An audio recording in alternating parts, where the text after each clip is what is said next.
So hello everyone and good evening सभी को। उम्मीद करता हूँ मेरी वॉइस प्रॉपर आ रही है इस तक एक बार कंफर्म करेंगे।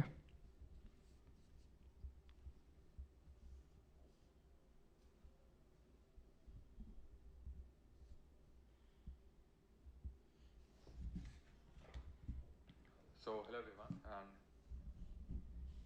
एंड तो आई थिंक वॉइस प्रॉपर आ रही है।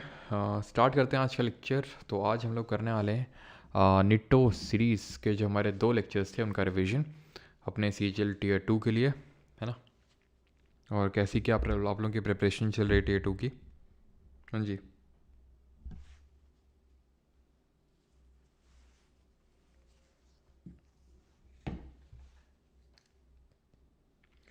Okay Ashutosh, feedback taken. Sir आपकी वॉइस को कोई रोक सकता है क्या? मेरी वॉइस इज़ लाइक एल्विश भाई, कोई रोक सकता है क्या? क्यों?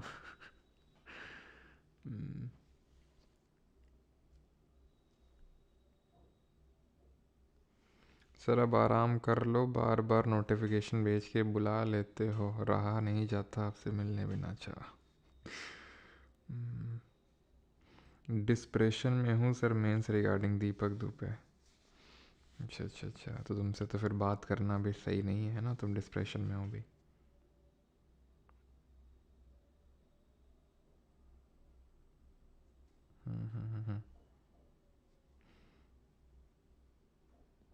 चलो स्टार्ट करते हैं। आई थिंक मॉक्स में नंबर फ्लक्चुएट हो रहे हैं। चलो लास्ट में देख लेंगे जो भी आप लोगों की दिक्कतें होंगी। अभी स्टार्ट करते हैं, ठीक है। तो ये लेक्चर नंबर 8 का रिवीजन रहने वाला है। 7th आई थिंक हम लोगों ने कर लिया था, मतलब ऐसा नहीं कि ऑर्डर में ही करना है, हम लोग रैंडम कोई भी लेक्चर पिकअप करेंगे और उसका रिवीजन करेंगे, ठीक है। तो लेक्चर नंबर 8 था ये, एंड इसका पहला क्वेश्चन है ये, विच of the following statements regarding the objectives of the second 5 year plan is correct. तो वी ऑल नो कि जो सेकंड 5 ईयर प्लान है ये कब स्टार्ट हुआ था? ये स्टार्ट हुआ था 1956 में, और कब तक चला था? 1961 तक।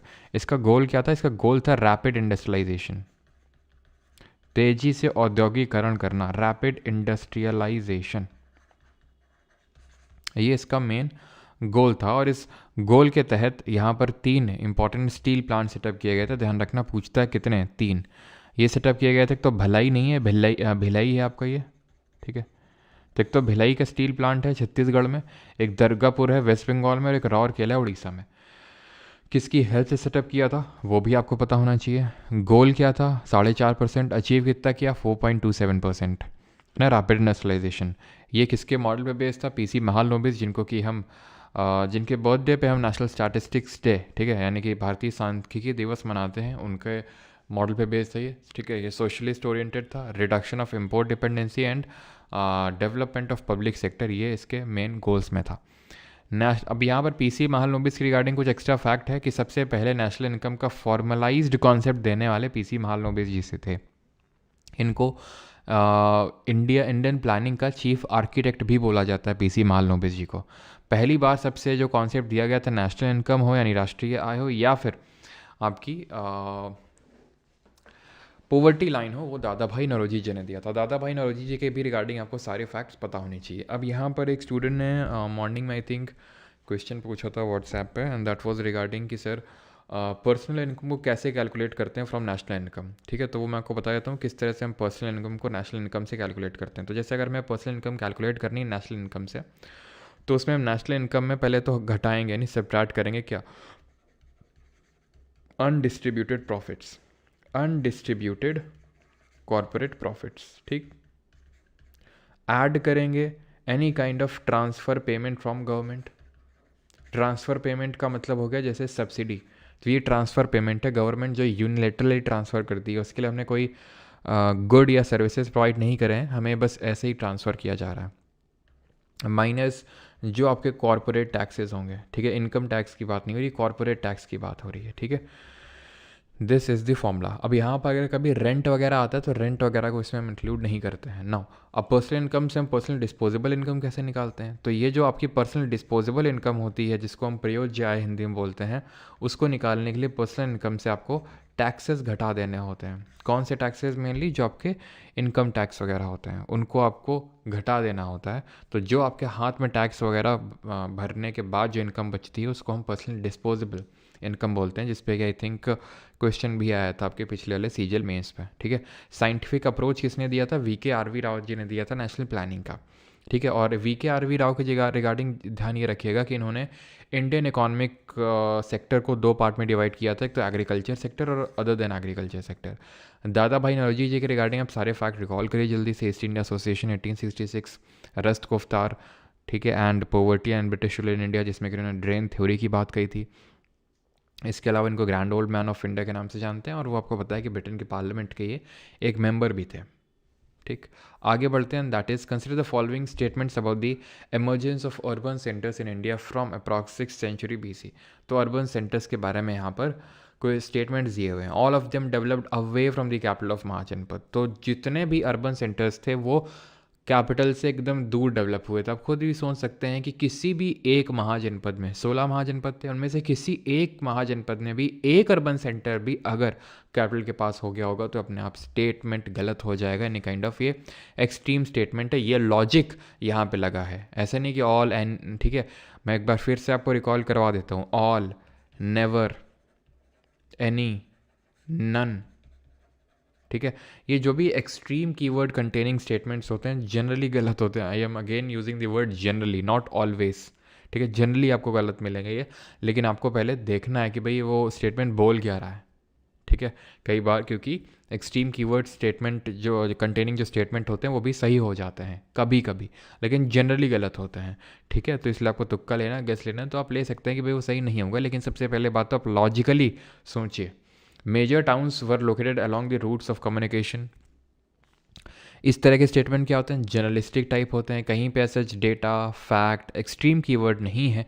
मेजर टाउन्स वर लोकेटेड, भाई जो मेजर टाउन्स होंगे वो ऑब्वियस ही बात है भाई, आज भी तो यही होता है, जो रूट ऑफ कम्युनिकेशन होता है वहीं तो मेजर टाउन होता है। अब ऐसा तो है नहीं कि बेंगलोर में कोई रूट ऑफ कम्युनिकेशन बेकार है, मुंबई में बेकार है ना, कलकत्ता में बेकार है। तो जो मेजर टाउन्स होते हैं वहाँ पे तो आपके जो रूट्स ऑफ कम्युनिकेशन है वहीं पे लोकेटेड होते हैं। मैनी व bustling centres, commercial activity of cultural, again अगर हम देखें तो many were bustling centres, commercial activity of cultural and political. तो अगर हम पहले तो ये पहले को एलिमिनेट करें, how many of the above statement is are correct, तो ये तो होगा नहीं, ये भी नहीं होगा। कितने स्टेटमेंट सही हैं? तीसरे भी अगर आप देखें ध्यान से, यहाँ पर भी कोई डेटा फैक्ट एक्सट्रीम कीवर्ड दिया नहीं हुआ है। ठीक है, अगर आप ध्यान से इसको पढ़ें तो ये भी जर्नलिस्टिक टाइप है कि मैनी वर बसलिंग, बहुत सारे थे। ये अगर यहाँ पे लिख देता ऑल वर या नन वर तो उस केस में वो एक्सट्रीम की स्टेटमेंट हो जाता, बट यहाँ पर नहीं, तो 2 स्टेटमेंट सही है। ठीक है, अब यहाँ पर हम महाजनपद के बारे में कुछ चीज़ें थोड़ा सा देख लेते हैं, जैसे कि आपको कैपिटल्स पता होनी चाहिए, किसकी कैपिटल क्या आती है। मैं, ठीक है, उसको पढ़ने वाला नहीं हूँ, आप देख लीजिए, आपको जो नहीं आती है उसको आप अच्छे से नोट कर लीजिए, जो आपको नहीं आती है। महाजनपद कहाँ मेंशन थे? तो जो हमारा अंगुत्तर निकाय जो बुद्धिस्ट टेक्स्ट था वो दीघ निकाय। ठीक है, यहाँ पर जो जैन टेक्स्ट था भगवती सूत्र। ठीक है, इससे पहले ही जनपद के बारे में मेंशन कर दिया गया था, कहाँ पर? जो हमारी पनिनी अष्टाध्यायी, ठीक है, अष्टाध्यायी उसमें, ठीक है, जो कि एक संस्कृत ग्रामर पे टेक्स्ट है। अच्छा, ये बताएंगे कि राज तरंगिणी किसने लिखी है? राज तरंगिणी ये किसने लिखी है और कहाँ की हिस्ट्री के बारे में दिया हुआ है इसमें? हरनका डायनेस्टी के बारे में कुछ फैक्ट है। हरनका डायनेस्टी आपको पता है कि जिसने सबसे पहले मगध पर शासन किया, और मगध जो है it was the most important mahajanapada, ये सबसे इंपॉर्टेंट महाजनपद था मगध। क्यों था? बिकॉज हमें पता है इसकी जो लोकेशन है, it was located south of Ganga river. ठीक है, साउथ ऑफ गंगा रिवर, या फिर अगर हम बात करें गंगा और सोन के कॉन्फ्लुएंस पे, यानी बीच में लोकेटेड था यह मगध। और यहाँ पर सबसे पहले जो डायनेस्टी का रूल था दैट वाज हरनका डायनेस्टी। देन इसके बाद आपकी शिशुनागा डायनेस्टी भी आई, शिशुनागा। देन इसके बाद नंद डायनेस्टी आई, महापद्मानंद ने इसको सेटअप किया, इस्टेब्लिश किया, और धनानंद लास्ट रूलर थे। इसके बाद आई थी मौर्य डायनेस्टी। ठीक है, देन इसके बाद आई थी शुंगा डायनेस्टी। ठीक है, इसके बाद आई थी कनवा डायनेस्टी, और कनवा जो डायनेस्टी है उनको ही बोलते हैं शुंग भृत्या के नाम से, यानी कि सर्वेंट्स ऑफ द शुंगास। ठीक, आगे बढ़ते हैं। दी next question is question number 3, match the list 1 with the list 2। List 1 को लिस्ट 2, आप आंसर मत देखो, आप पहले खुद से मैच करने की कोशिश करो कि आप क्या क्या मैच करते हो, देन मैच करो कि भाई आपने सही मैच किया या नहीं किया। ठीक, कुछ ज़्यादा मैच हो गया यहाँ पर। काल्हान कश्मीर बिल्कुल सभी का सही है। आकाश, अनुष्का, जगदीप, ऋतु, दीपक, अनमोल। चलो, तो यहाँ पर अगर बात करेंगे तो ग्रेफाइट क्या है? It is a non derive from the non metal, carbon is a non metal, but जो ग्रेफाइट होता है it is a good conductor of electricity, and जो ग्रेफाइट होता है वो स्लिपरी नेचर का होता है, सॉफ्ट होता है, स्लिपरी होता है। वही डायमंड जो अगेन एक कार्बन से ही बना हुआ है, कार्बन का एलोट्रोप है, प्रूफ है, वो it is the hardest natural substance known. क्यों? बिकॉज डायमंड में एक carbon atom 4 other carbon atom से बॉन्डेड होता है, जैसा कि आप यहाँ पर देख सकते हैं। वहीं ग्रेफाइट में एक carbon atom 3 other carbon atom से बॉन्डेड होता है। फुलरीन की अगर बात करेंगे तो ये आप देख सकते हैं बकमिंस्टर फुलरीन है। इट इज़ फुटबॉल शेप्ड और सॉकर शेप्ड, और इसमें टोटल नंबर ऑफ 60 कार्बन के एटम्स होते हैं जो फुटबॉल शेप में अरेंज्ड होते हैं। तो यहाँ पर अगर हम बात करेंगे तो answer would be very light and strong material, but जो ग्रेफीन होता है it is the thinnest and the strongest material. आपको लग रहा होगा ये हार्डेस्ट, ये है स्ट्रॉन्गेस्ट, तो मतलब देखो ग्रेफीन जो है it is not naturally occurring, it is artificially produced. तो ग्रेफीन जो होता है थिनेस्ट होता है and it is the strongest material, ठीक है। बाकी कार्बन एटॉमिक नंबर 6 होता है, 2,4, ये कैटिनेशन की प्रॉपर्टी दिखाता है जिसको हिंदी में श्रृंखलन बोलते हैं, जहाँ पर ये लॉन्ग चेन्स बनाता है कार्बन कार्बन कार्बन कार्बन की। एलोट्रोप्स को हम डिस्कस कर चुके हैं अभी। बाकी यहाँ पर आप पढ़ सकते हैं बाकी चीज़ों के बारे में भी। आगे बढ़ते हैं अगला, and that is consider the following statement regarding the international date line. Ideal के बारे में यहाँ पर स्टेटमेंट्स दिए हुए हैं। अच्छा, एटॉमिक मास बताइए कार्बन का जल्दी से, और किस कार्बन के आइसोटोप को हम यूज़ करते हैं रॉक की एज निकालने में। किस कार्बन के आइसोटोप का यूज़ करते हैं, और किसको हम ट्रीट करते हैं गोइटा के ट्रीटमेंट में, किसको हम ट्रीट करते हैं यूज़ करते हैं कैंसर के ट्रीटमेंट में। तो consider the following statement regarding the ideal international date line के बारे में यहाँ पर स्टेटमेंट्स दिए हुए हैं। अब जो आइडियल होती है we all know it is a zig zag line. Zig zag line क्यों है? ये जिग जैग लाइन है बिकॉज इसको क्रॉस करते ही टाइम चेंज हो जाता है। तो जो भी हमारे कुछ छोटे छोटे आइलैंड अगर वहाँ से पास हो जाएगी तो बहुत दिक्कत हो जाएगी। लेफ्ट साइड में छोटा सा आइलैंड है, लेफ्ट साइड में कुछ और डेट हो रही, राइट साइड में कुछ और डेट हो रही, तो ईस्ट वेस्ट डिफ्लेक्टेड है। बट ये अटलांटिक ओशन से सराउंडेड नहीं है, बल्कि किससे सराउंडेड है आप कमेंट में बताएंगे। कहाँ पर आइडियल्स कहाँ से पास होती है? The date to the east of this line is earlier than the west. तो एक्चुअल में जब हम इसको ईस्टवर्ड क्रॉस करते हैं तो क्या होता है, यहाँ पर डेट लूज होती है, डे गेन होता है, दिन एक्स्ट्रा मिलता है। आप इस तरह से समझो जैसे आज हो रहा है 20th ऑफ दिसंबर, अब आप कहीं पर गए वहाँ पर 19 दिसंबर हो गया, तो डेट कम हो गई ना आपकी, आपका डेट का लॉस हो गया, 20 से 19 हो गया, लेकिन आपको एक दिन एक्स्ट्रा नहीं मिल गया। अब आप फिर से पूरा ये 20 दिसंबर वाला दिन जियोगे बढ़िया कायदे से, तो ये क्या हो गया, ये डे गेन बोलते हैं इसको। डेट लॉस और डे गेन आदि सेम थिंग्स। तो दूसरा वाला स्टेटमेंट उस हिसाब से सही हो जाएगा। आइडियल जो होती है जिगजैग लाइन होती है, वहीं पर अगर हम Greenwich mean time that is GMT which in short is also known as prime meridian, ये जो लाइन होती है it is a straight line, it is a straight line. और आइडियल जो पास होती है ये पास होती है पैसिफिक ओशन से, प्रशांत महासागर से, which is the largest ocean. Trick क्या है? पैसा। सबसे बड़ा ओशन है Pacific, then Atlantic, Indian, Southern और आर्कटिक। कार्बन की अगर बात करेंगे तो 12 इसका एटॉमिक मास होता है। C14 को यूज़ करते हैं कार्बन डेटिंग में, ठीक है, रॉक की एज निकालने के लिए।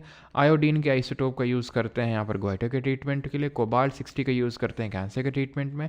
Iodine you should know is a metal, sorry is a non metal but is a lustrous metal, ठीक है। मेटल्स क्या होते हैं? मेटल्स होते हैं malleable, which means they can be beaten into thin sheets, पतली पतली चादर में इनको पीट पीट के हम कन्वर्ट कर सकते हैं। दे आर डक्टाइल, डक्टाइल का मतलब होता है कि दे can B stretched into long wires, इनको लंबे लंबे तार में तब्दील किया जा सकता है।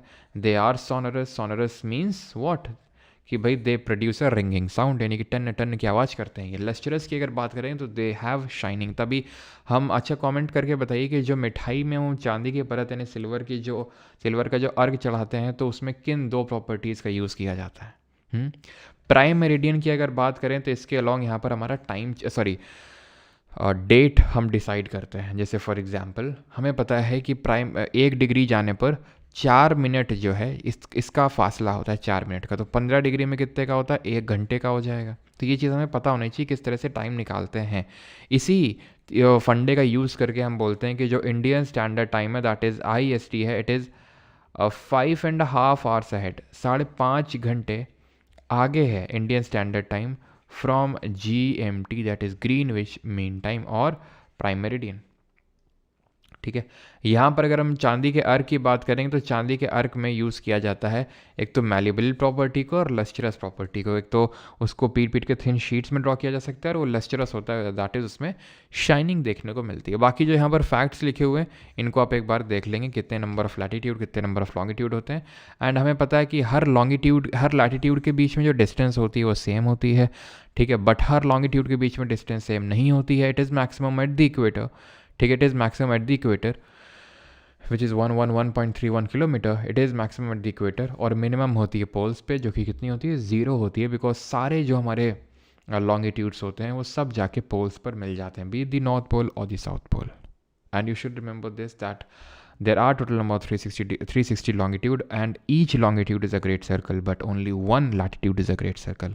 यानी कि सारे जो हमारे देशांतर वो महान वृत्त होते हैं, लेकिन सिर्फ एक ही अक्षांश है जो महावृत्त होता है, और वो कौन सा लैटिट्यूड आपका ग्रेट सर्कल होता है आप बताएंगे। Which are the following statements about the Tattvabodhini Patrika is correct. इनमें से कौन सा स्टेटमेंट तत्वबोधिनी पत्रिका के बारे में सही है। एक बार 181 समझा दो। 181 इस तरह से होते हैं।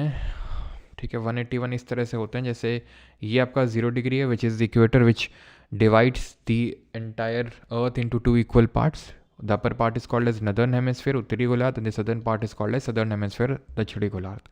अब ऊपर है आपके 90 1 2 3 4 5 6 सो ऑन करके 90 तक जाएंगे। 90 डिग्री नॉर्थ इसको बोलते हैं।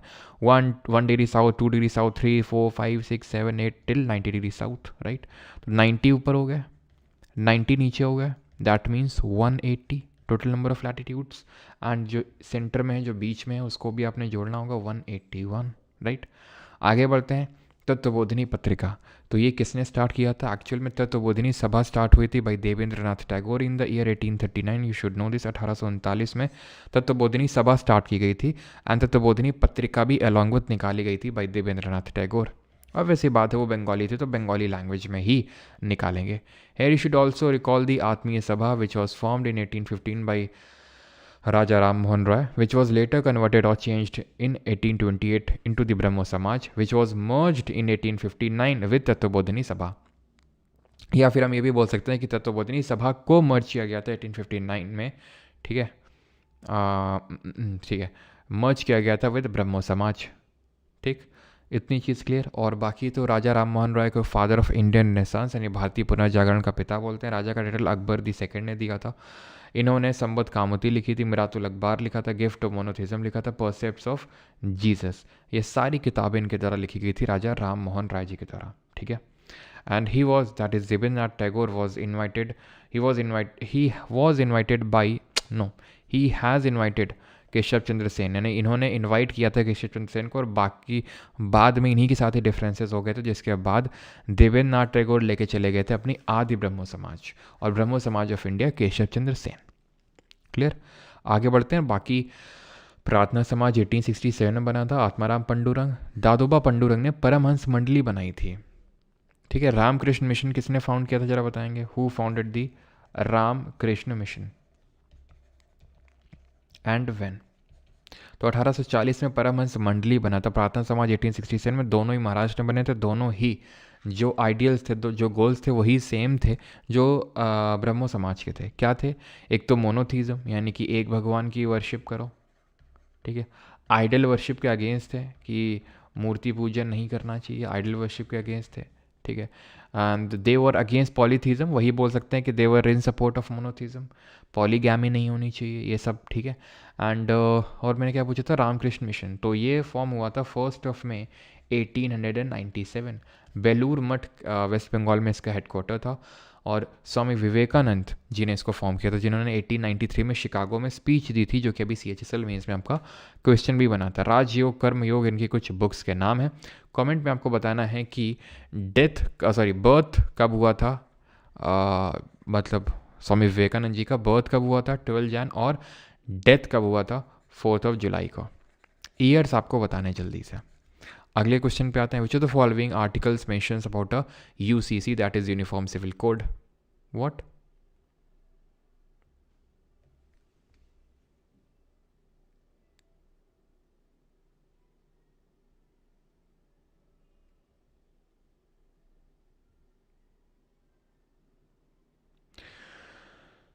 आर्टिकल 181 समझाना है, चलो भी समझाते हैं, ठीक है, इसको कर लेते हैं पहले।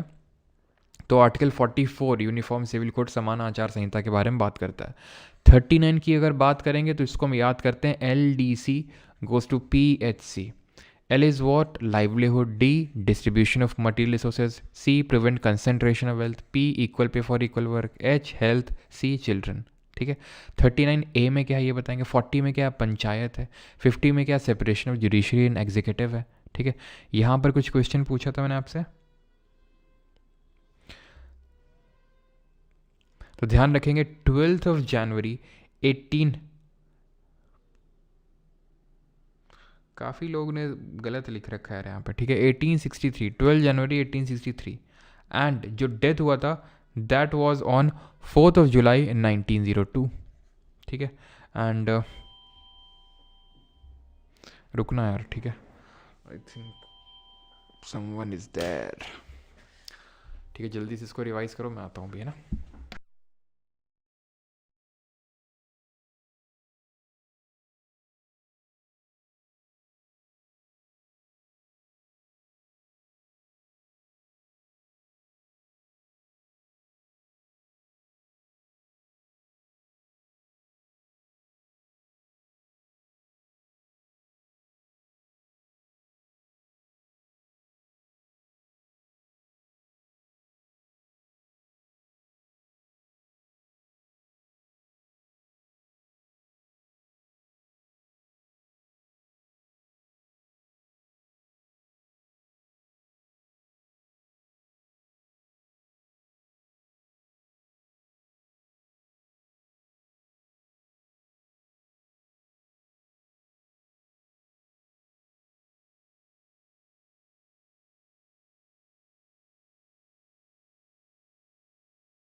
कर लिया रिवाइज। हाँ, 12 अगस्त को होता है इंटरनेशनल यूथ डे और 12 जनवरी को होता है नेशनल यूथ डे 12 जनवरी को और इंटरनेशनल यूथ डे 12 अगस्त को ना। सर किडनैप हो गए क्या? चलो भाई, तो DPSP can be divided into 3 parts, socialistic, liberal, intellectual and Gandhian DPSP। कहाँ गया भाई ये? ये देखो, ये यहाँ पड़ा हुआ है और मार्कर कहीं चल रहा है। क्या हो गया, क्या हो गया भाई? ये किडनैप हो गया, सो गया क्या? ये देखो, ये पेन जो है यहाँ पे है और चल कहीं और रहा है। ये सब क्या हो रहा है हैं? ये है बेटा एप्पल लैपटॉप जो तुम लोग बोलते रहते हैं ना, घटिया एक नंबर का। तो सोशलिस्टिक, लिबरल और गांधीयन। तो DPSP को हम 3 पार्ट में डिवाइड कर सकते हैं। सर कुछ गलत कार्य करके क्या था अबे, दूध वाला आया था भाई, दूध लेने गए तुम लोग तो हर चीज़ में पता नहीं कहाँ कहाँ दिमाग लड़ा देते हो। The instrument of instruction has contain in the government of India act, तो उसको रिजेंबल करते हैं जो हमारे इंस्ट्रूमेंट ऑफ इंस्ट्रक्शन हैं गवर्नमेंट ऑफ इंडिया 1935 के। ठीक है, that seek to establish social and economic democracy. Political democracy कौन इस्टेब्लिश करना चाहता है? फंडामेंटल राइट, सोशल इकोनॉमिक ये है। ठीक है, and they can B trace back from the Karachi resolution and Ireland से लिए गए। इतना बेसिक क्वेश्चन भी पूछ सकता है एसएससी क्योंकि सीजीएल मेंस है। ठीक है, काफ़ी आसान आसान क्वेश्चन पूछे होने के चांसेस हैं। अमेंडमेंट्स इन डीपीएसपी की अगर बात करें तो 42nd अमेंडमेंट से 4 डीपीएसपी ऐड करी गई थी, जिसको हम याद करते हैं कि गरीब यानी कि पुअर, गरीब मजदूरों के बच्चे। ठीक है, मजदूर यानी कि वर्कर्स। ठीक है, वर्कर्स, गरीब मजदूरों के बच्चे यानी कि चिल्ड्रन, उनसे क्या करना है? एनवायरनमेंट प्रोटेक्ट करवाना है। तो पुअर क्या है यहाँ पर? आपका free legal aid to the poor. ठीक है, participation of workers in the management of industries, है ना, एंड चिल्ड्रन की हेल्थ करना है और एनवायरनमेंट प्रोटेक्ट करना है। ये क्या है आपका 39A, ये है आपका 43A। 43B है आपका कोऑपरेटिव सोसाइटी वाला, जिसको कि 97th अमेंडमेंट से ऐड किया गया था। 97th अमेंडमेंट से आपका पार्ट नंबर 9B ऐड किया गया था। एनवायरनमेंट वाला किस में आपका 48A में है। ठीक है, आगे बढ़ते हैं। And that is consider the following, कुछ और तो नहीं छूट रहा है यहाँ पर, कुछ और तो नहीं छूट रहा है, नहीं। ठीक है, बाकी आपको पता होना चाहिए कि जो गवर्नमेंट ऑफ इंडिया एक्ट है 1935 का, इसी से हमने कॉन्स्टिट्यूशन का मेजर जो पार्ट है, फिर जो मेजर स्ट्रक्चरल पार्ट है, वो हमने 1935 के एक्ट से लिया था। ठीक है, और कमेंट करके बताएंगे 42nd अमेंडमेंट से हमने कौन से 3 वर्ड्स जोड़े थे अपने इंडियन प्रियम्बल में।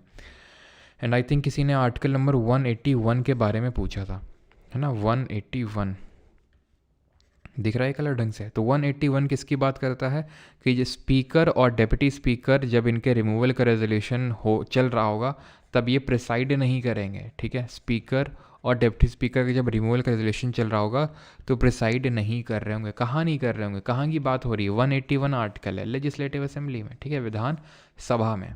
मैंने जो वाइस प्रेसिडेंट वाला भी एक वीडियो डाला था कुछ दिन पहले, ठीक है, जिसमें कि वाइस प्रेसिडेंट के खिलाफ अभी एक काइंड ऑफ बोल सकते हैं रिमूवल का रेजोल्यूशन आया था राज्यसभा में, तो उसमें मैंने पूरा वो सारी चीज़ें एक्सप्लेन कर रखी हैं आपको। ठीक है, तो पार्ट नंबर 9 जो है वो पंचायत के बारे में बात करता है, जिसको कि हमने ऐड किया था 73rd अमेंडमेंट से। पार्ट नंबर 9A म्यूनिसिपैलिटी नगर पालिकाओं की बात करता है, जिसको 74th अमेंडमेंट से ऐड किया। और part number 9B cooperative society की बात करता है, जिसको कि हमने 97th अमेंडमेंट से ऐड किया। Is that clear? अगर हम बात करें कि हमने प्रियम्बल में कौन से 3 वर्ड्स जोड़े 42nd कॉन्स्टिट्यूशनल अमेंडमेंट से, तो दीज वर सोशलिस्ट, ठीक है, secular and integrity. In 3 words को हमने प्रियम्बल में जोड़ा। And preamble is neither a source of power nor a restrictions on the legislative powers of the parliament. Consider the following statements. तो यहाँ पर statements दिए, आपको बताना है कौन सा सही है। DNA replication takes place when chromatin is opened up. Chromatin itself organizes itself into rod-shaped chromosomes before cell division. Both pro and eukaryotes have the same process for the cell division. तो तीसरा वाला गलत होगा because दोनों के लिए अलग अलग होता है सेल डिवीजन का प्रोसेस। प्रोकैरियोट और यूकैरियोट की जब हम बात करते हैं तो ये क्या होते हैं? प्रोकैरियोट होते हैं जिनमें की हमें देखने को मिलती है क्या?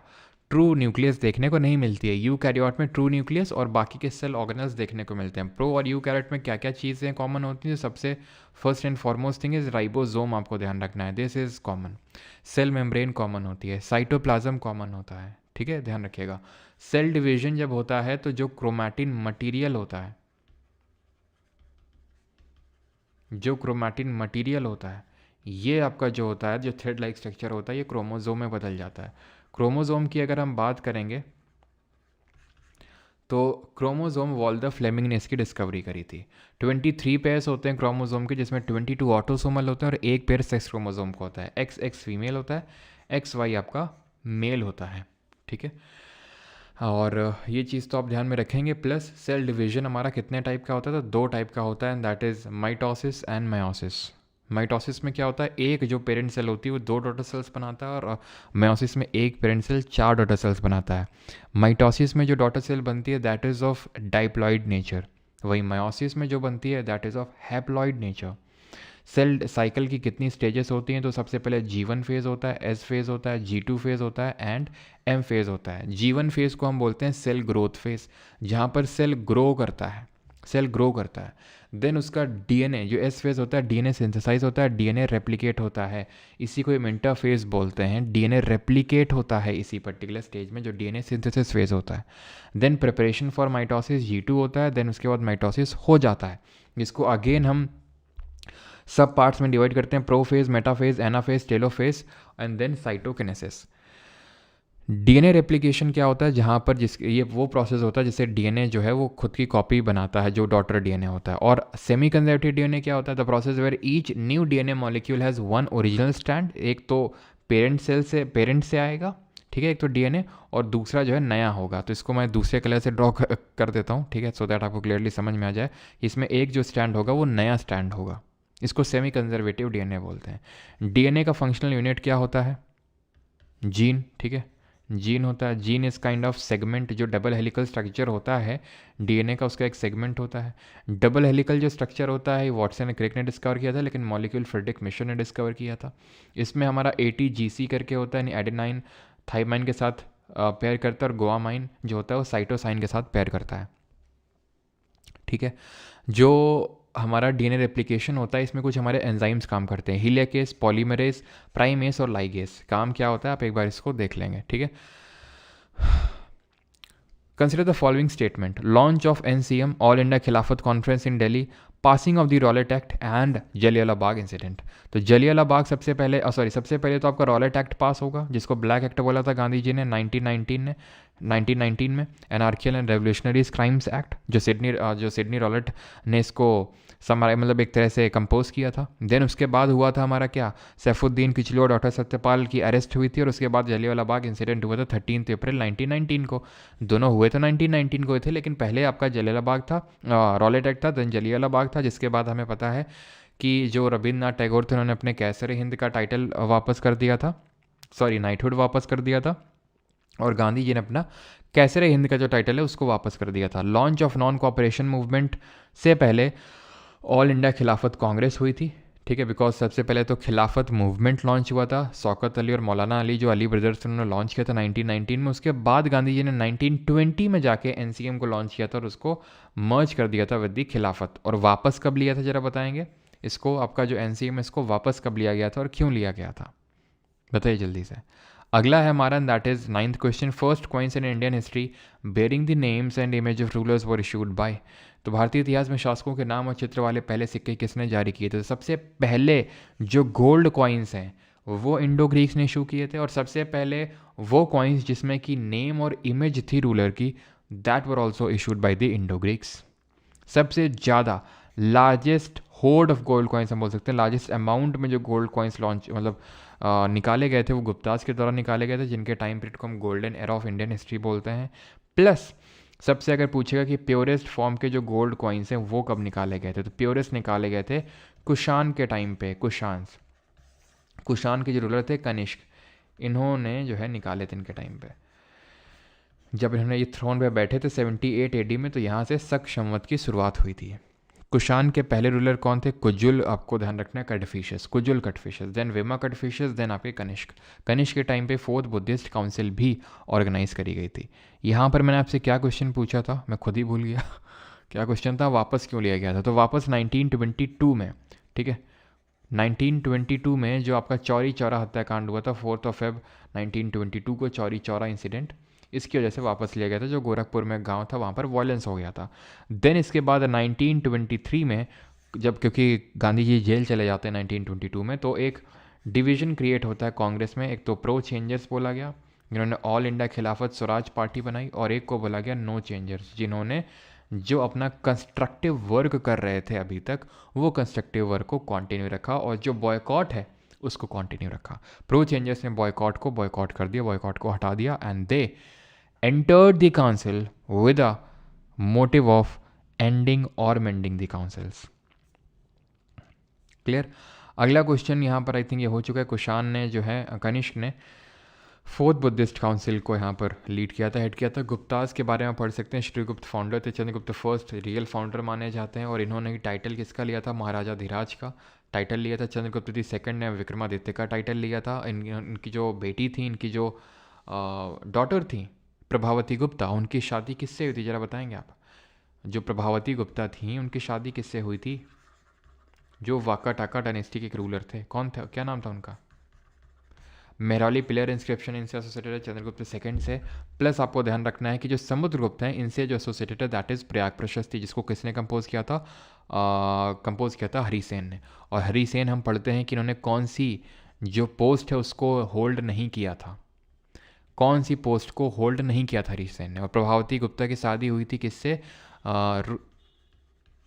रुद्रसेन दी सेकंड से, ठीक है, रुद्रसेन दी सेकंड से शादी हुई थी। Clear? Which of the following statements regarding the earthquakes is और आर करेक्ट? कौन से स्टेटमेंट सही है? The point on the earth surface directly above the focus is called as epicentre of the earthquake. सही है सभी लोगों का?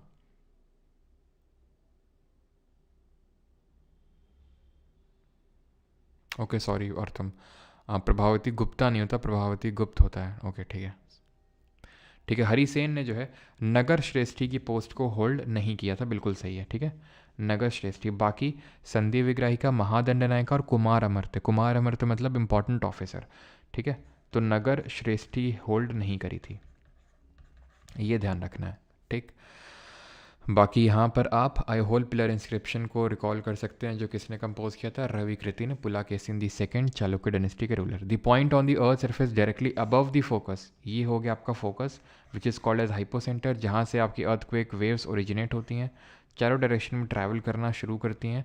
और ये जो पॉइंट जस्ट अबव दी फोकस या हाइपोसेंटर होता है, इसको हम बोलते हैं भूकंप का एपिसेंटर, जहाँ पर सबसे ज़्यादा डिस्ट्रक्शन होता है, तो इसको हम एपिसेंटर बोलते हैं। सही है। Earthquake generate primary and secondary waves that radiate outward from the earthquake का फोकस। एक्चुअल में हमारी अर्थक्वेक वेव्स को हम दो पार्ट में डिवाइड करते हैं, एक तो बोलते हैं बॉडी वेव्स और एक को surface waves. Body waves are further classified into two parts, P waves and S waves.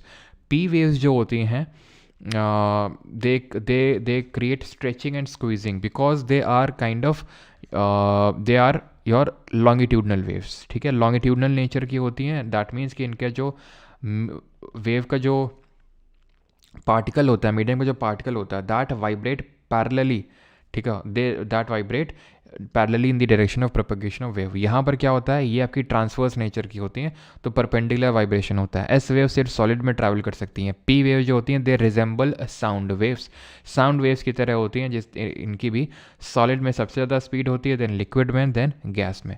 ये स्पीड का ऑर्डर होता है, ये चीज़ को ध्यान रखना है। अर्थक्वेक ये मैंने बता दिया, एनर्जी रिलीज, अर्थक्वेक जो होता है रिलीज होता है नियर अ फॉल्ट लाइन, इसको हम अर्थक्वेक बोलते हैं। और ये एक लाइन लिख रहा हूँ मैं, वेरी बहुत इंपॉर्टेंट है, लिखी हुई है पहले से ही, ऑल नेचुरल अर्थक्वेक अकर इन लिथोस्फीयर। और जिन लोगों को कुछ पल्ले नहीं पड़ा रहा है, मैं बता दूं कि कहाँ से ये सब, ये पीडीएफ अपलोडेड है आपकी परमार एसएससी टेलीग्राम पे, ये हम रिवीजन कर रहे हैं, ठीक है, सीजीएल टियर 2 के लिए सब हम पहले ही कर चुके हैं, तो ये आपको पीडीएफ मिल जाएगी परमार एसएससी के टेलीग्राम चैनल पे। ऑलराइट, आगे बढ़े, कमेंट करके आपको बताना है किसका शैडो जोन बड़ा होता है, पी वेव का कि एस वेव का, किसका शैडो जोन यानी छाया क्षेत्र बड़ा होता है।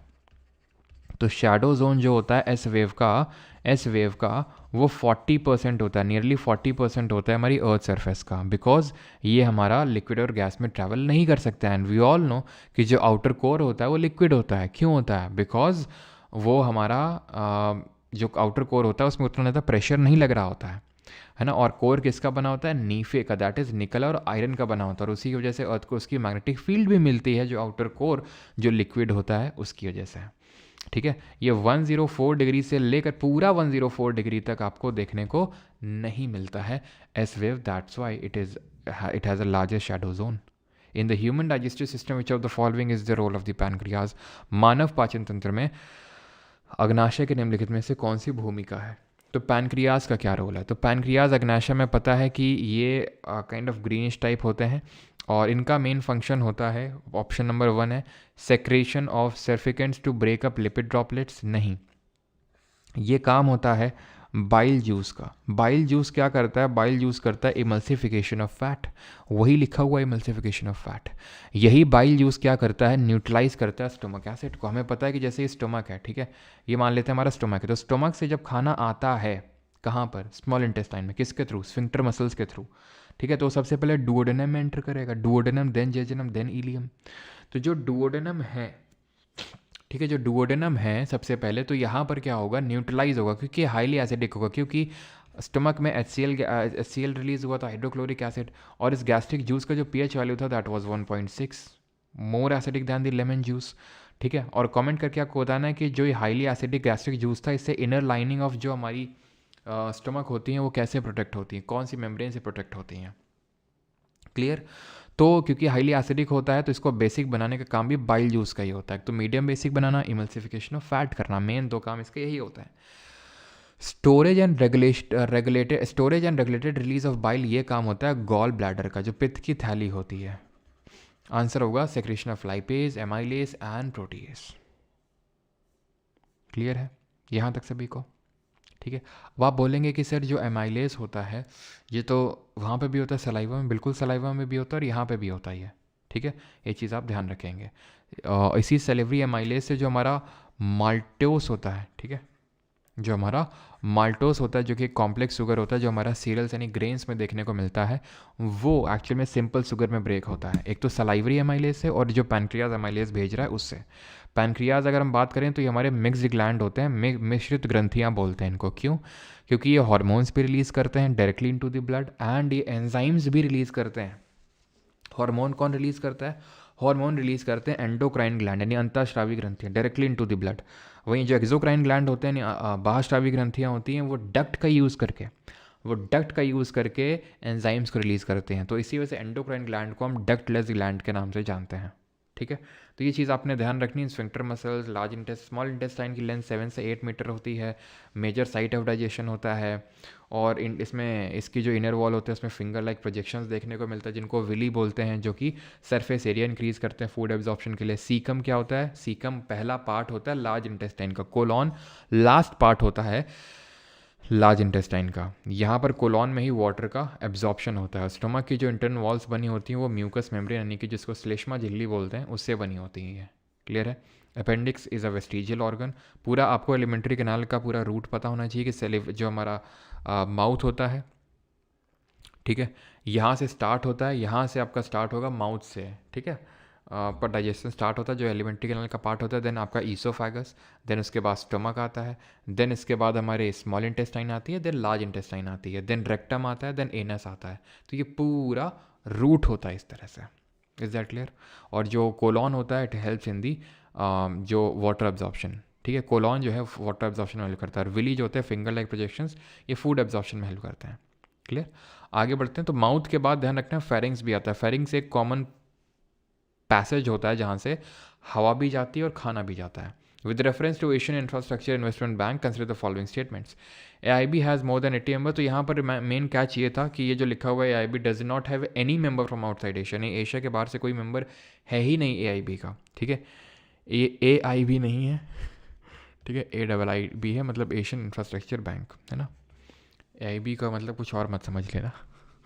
ऑप्शन नंबर फर्स्ट यहाँ पर सही आंसर होगा। ठीक है, आगे बढ़ते हैं। 13th, which of the following statement regarding the regur soil. तो यहाँ पर कैच ये था कि अगर कोई भी मेंबर होगा आउटसाइड एशिया तो अपने आप ही थर्ड वाला स्टेटमेंट गलत हो जाएगा। ठीक है, मोनोसैकेराइड सिंपल कार्बोहाइड्रेट्स होते हैं जगदीप जी, पॉलीसैकेराइड मल्टीपल जिनमें कि डाईसैकेराइड होते हैं जिनमें 2 मोनोमर यूनिट होती हैं, पॉलीसैकेराइड 2 से ज़्यादा होती हैं। ठीक है,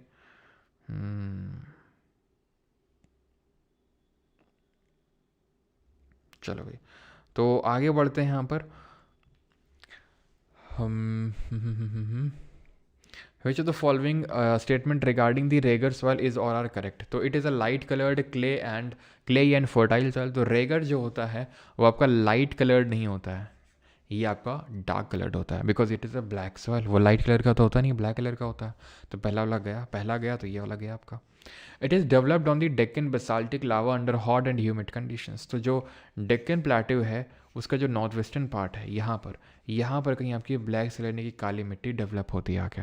ठीक है, तो north western part of Deccan plateau, ये इसके लिए हम क्या क्या रिकॉल कर सकते हैं कि ये आपकी क्लेई नेचर की होती है, वाटर होल्ड रिटेंशन कैपेसिटी बहुत होती है, यानी कि सेमी परमिएबल इम्परमिएबल नेचर की होती है ये जो रेगर सॉइल होती है। सेल्फ फ्लोइंग कैरेक्टरिस्टिक होती है, यानी कि जब ड्राई होती है तो क्रैक्स डेवलप कर लेती है, जब मॉइस्ट होती है तो स्टिकी हो जाती है। कॉटन के कल्टीवेशन के लिए बेस्ट सूटेबल है। कॉटन को 210 फ्रॉस्ट फ्री डेज़ की रिक्वायरमेंट होती है। कॉटन एक खरीफ क्रॉप है। ख़त्म, ठीक है। जो हाँ ब्लैक सॉयल है ये आपकी वर्टीसॉल होती है। अगर समझ में आया तो ठीक, नहीं तो इसको स्किप करो। वर्टीसॉल अगर समझ में आया तो ठीक है, नहीं तो स्किप करो, ठीक है। वर्टीसॉल।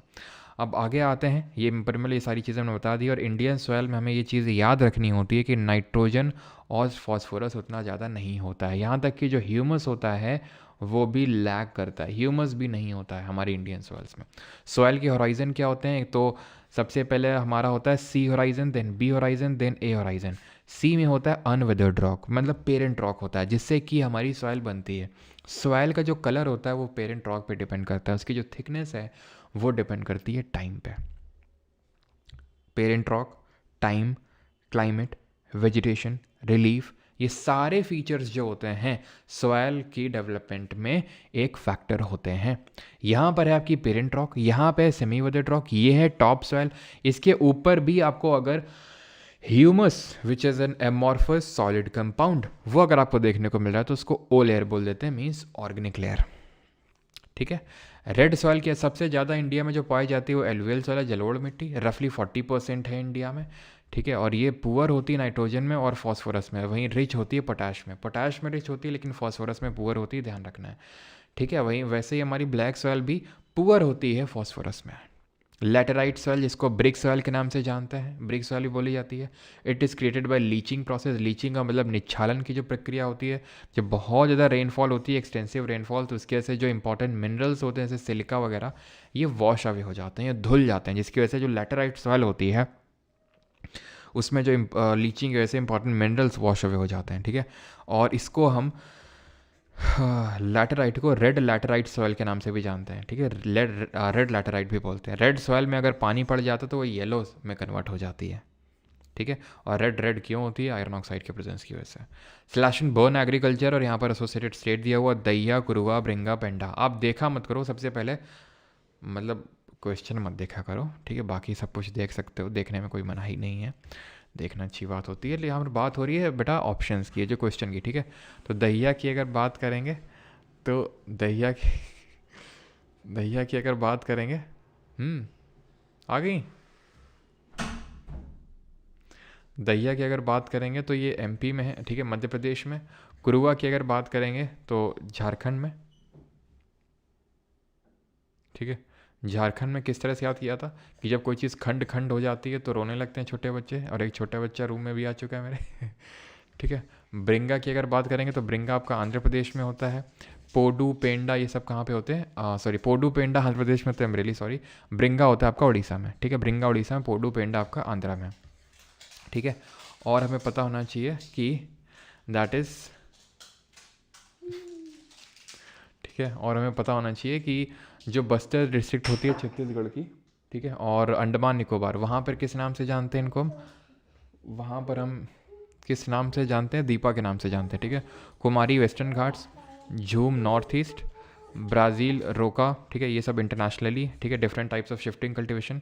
शिफ्टिंग कल्टिवेशन जो होता है ये हमारा किस तरह का होता है? इट इज़ प्रिमिटिव,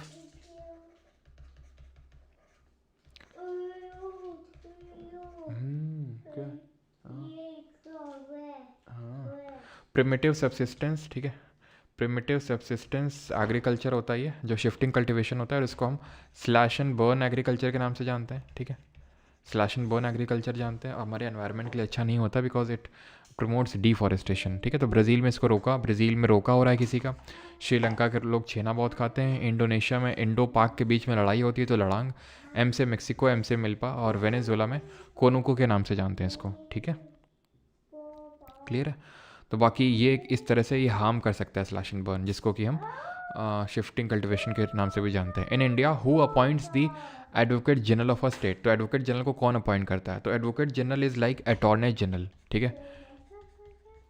जो अटॉर्नी जनरल होता है उसी की तरह हमारा एडवोकेट जनरल होता है। एडवोकेट जो अटॉर्नी जनरल होता है is the highest law officer of the country. जो अटॉर्नी जनरल होता है आर्टिकल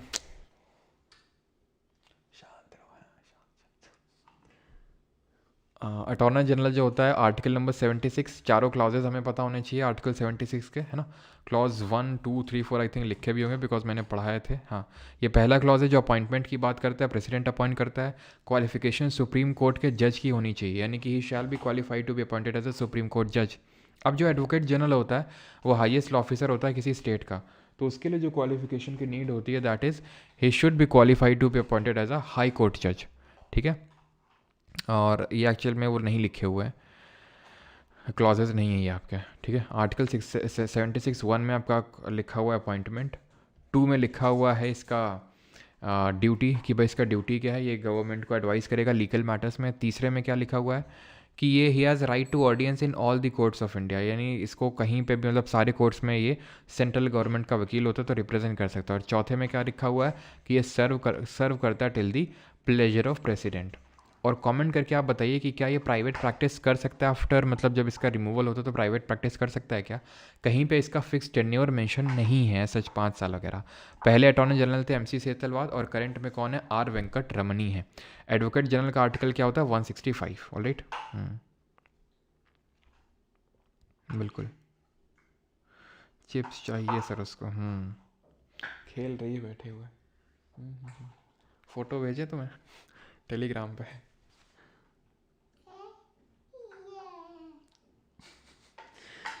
तो फ़ोटो अपलोड करते हैं टेलीग्राम पे, ठीक है। फिर डिलीट कर देंगे। पोज दे रही है बैठ के।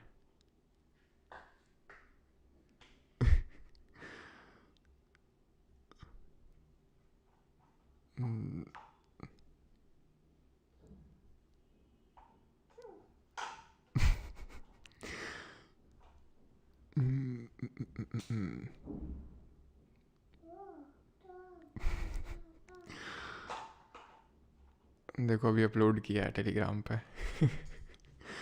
चलो भाई, तो बैक टू स्टडी।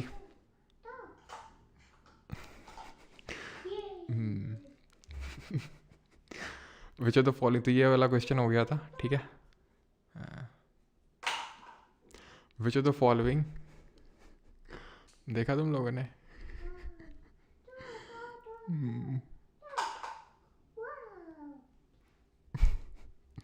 यहीं पे बिल्कुल नीचे ही बैठी हुई है ऐसे पेन वेन सब लेके। चेयर का पहिया भी दिख रहा होगा तुम्हें।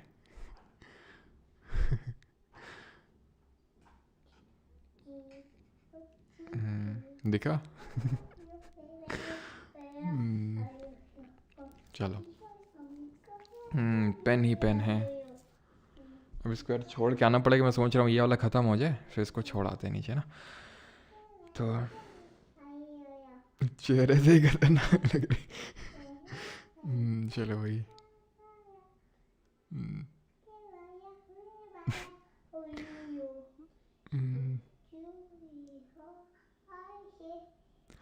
चलो भाई, तो which of the following is और are one of the United Nation sustainable development goals. इसको हटा देते हैं, ठीक है। एक सेकेंड।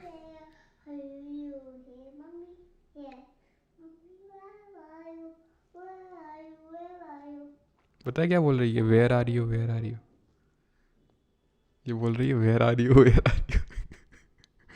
पता नहीं क्या कुछ गाने देखते थे, वेयर आर यू करके कुछ पता नहीं देखती रहती है, वही कुछ गा रही है।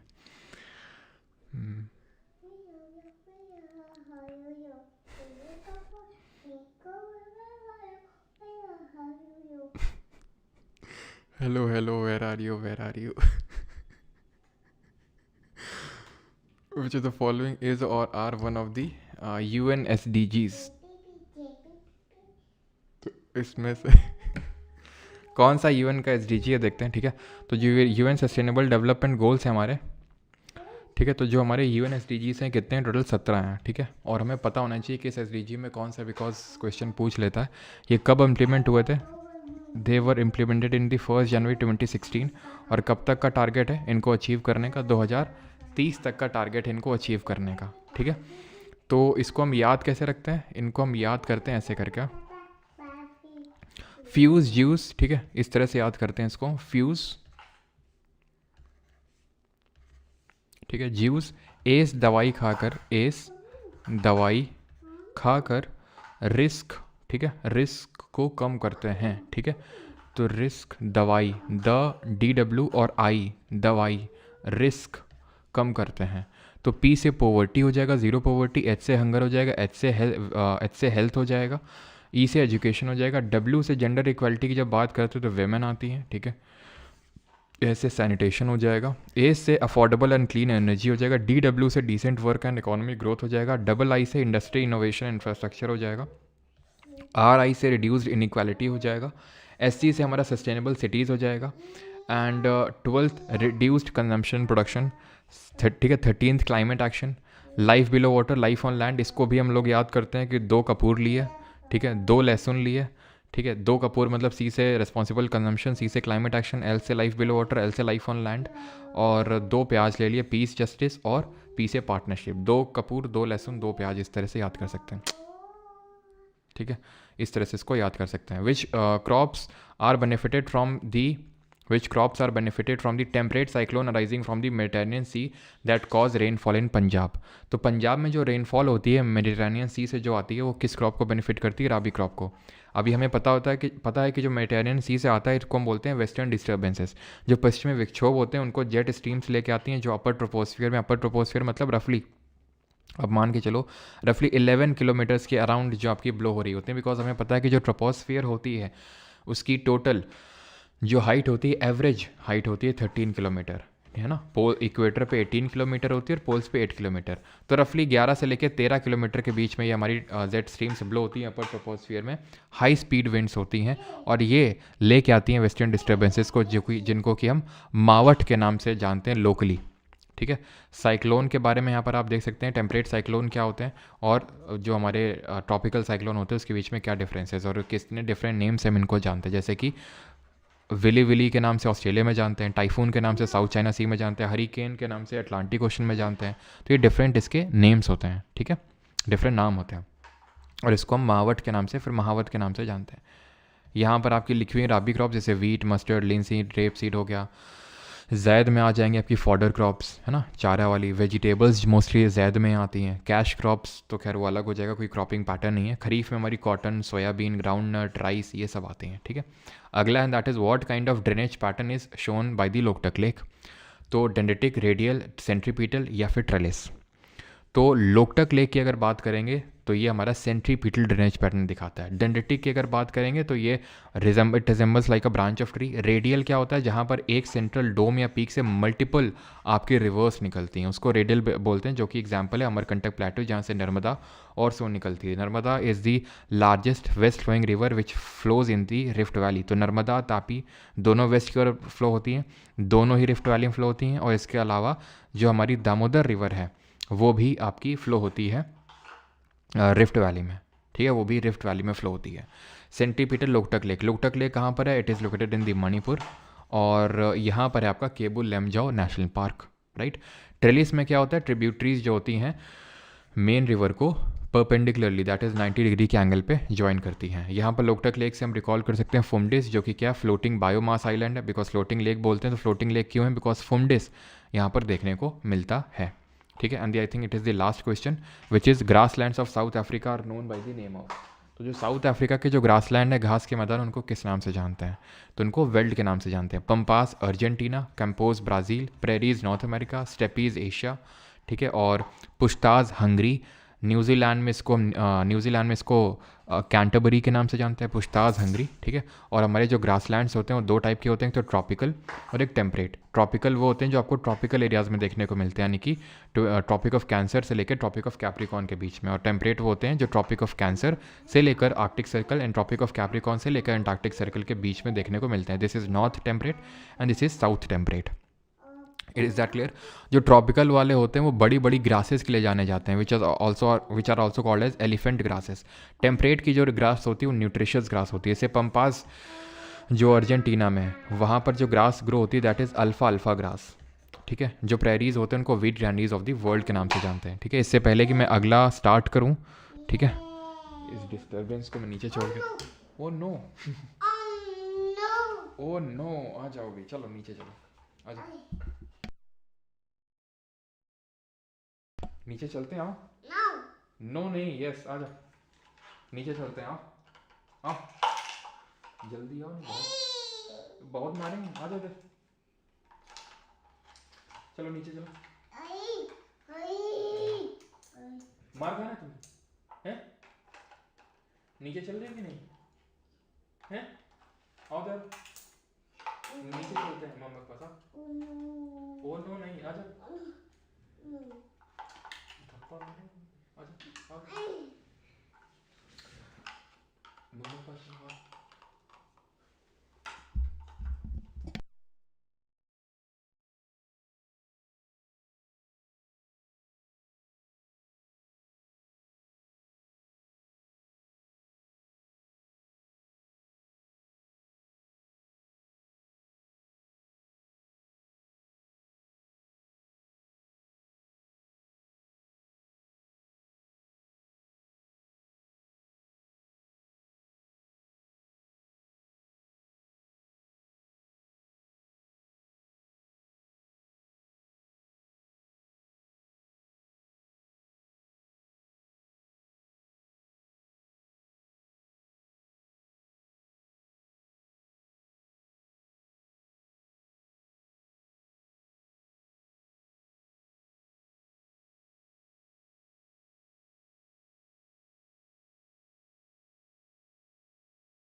चलो भाई स्टार्ट करते हैं अभी, कॉल 9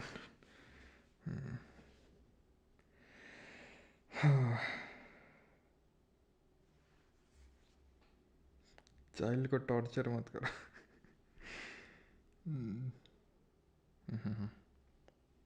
स्टार्ट करें अभी, चलो स्टार्ट करते हैं। ये आपका lecture number 10th I think, yes 10th है, ठीक है स्टार्ट करते हैं अभी।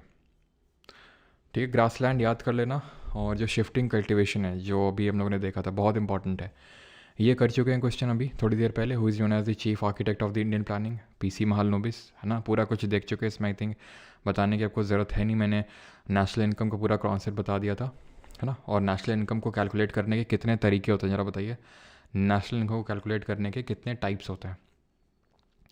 विच ऑफ द फॉलोइंग अशोकन, इसको मैं थोड़ा जूम कर देता हूँ, विच of the following Ashokan minor rock addicts contains the personal name of the king Ashok. तो पर्सनल नेम किस में लिखा हुआ है, तो हमारे जो माइनर रॉक एडिक्ट्स हैं कौन कौन से, मस्की हो गया, गुज्जर हो गया। Sir S G D class defence पे नहीं चलेंगे विशाल जी, ठीक है।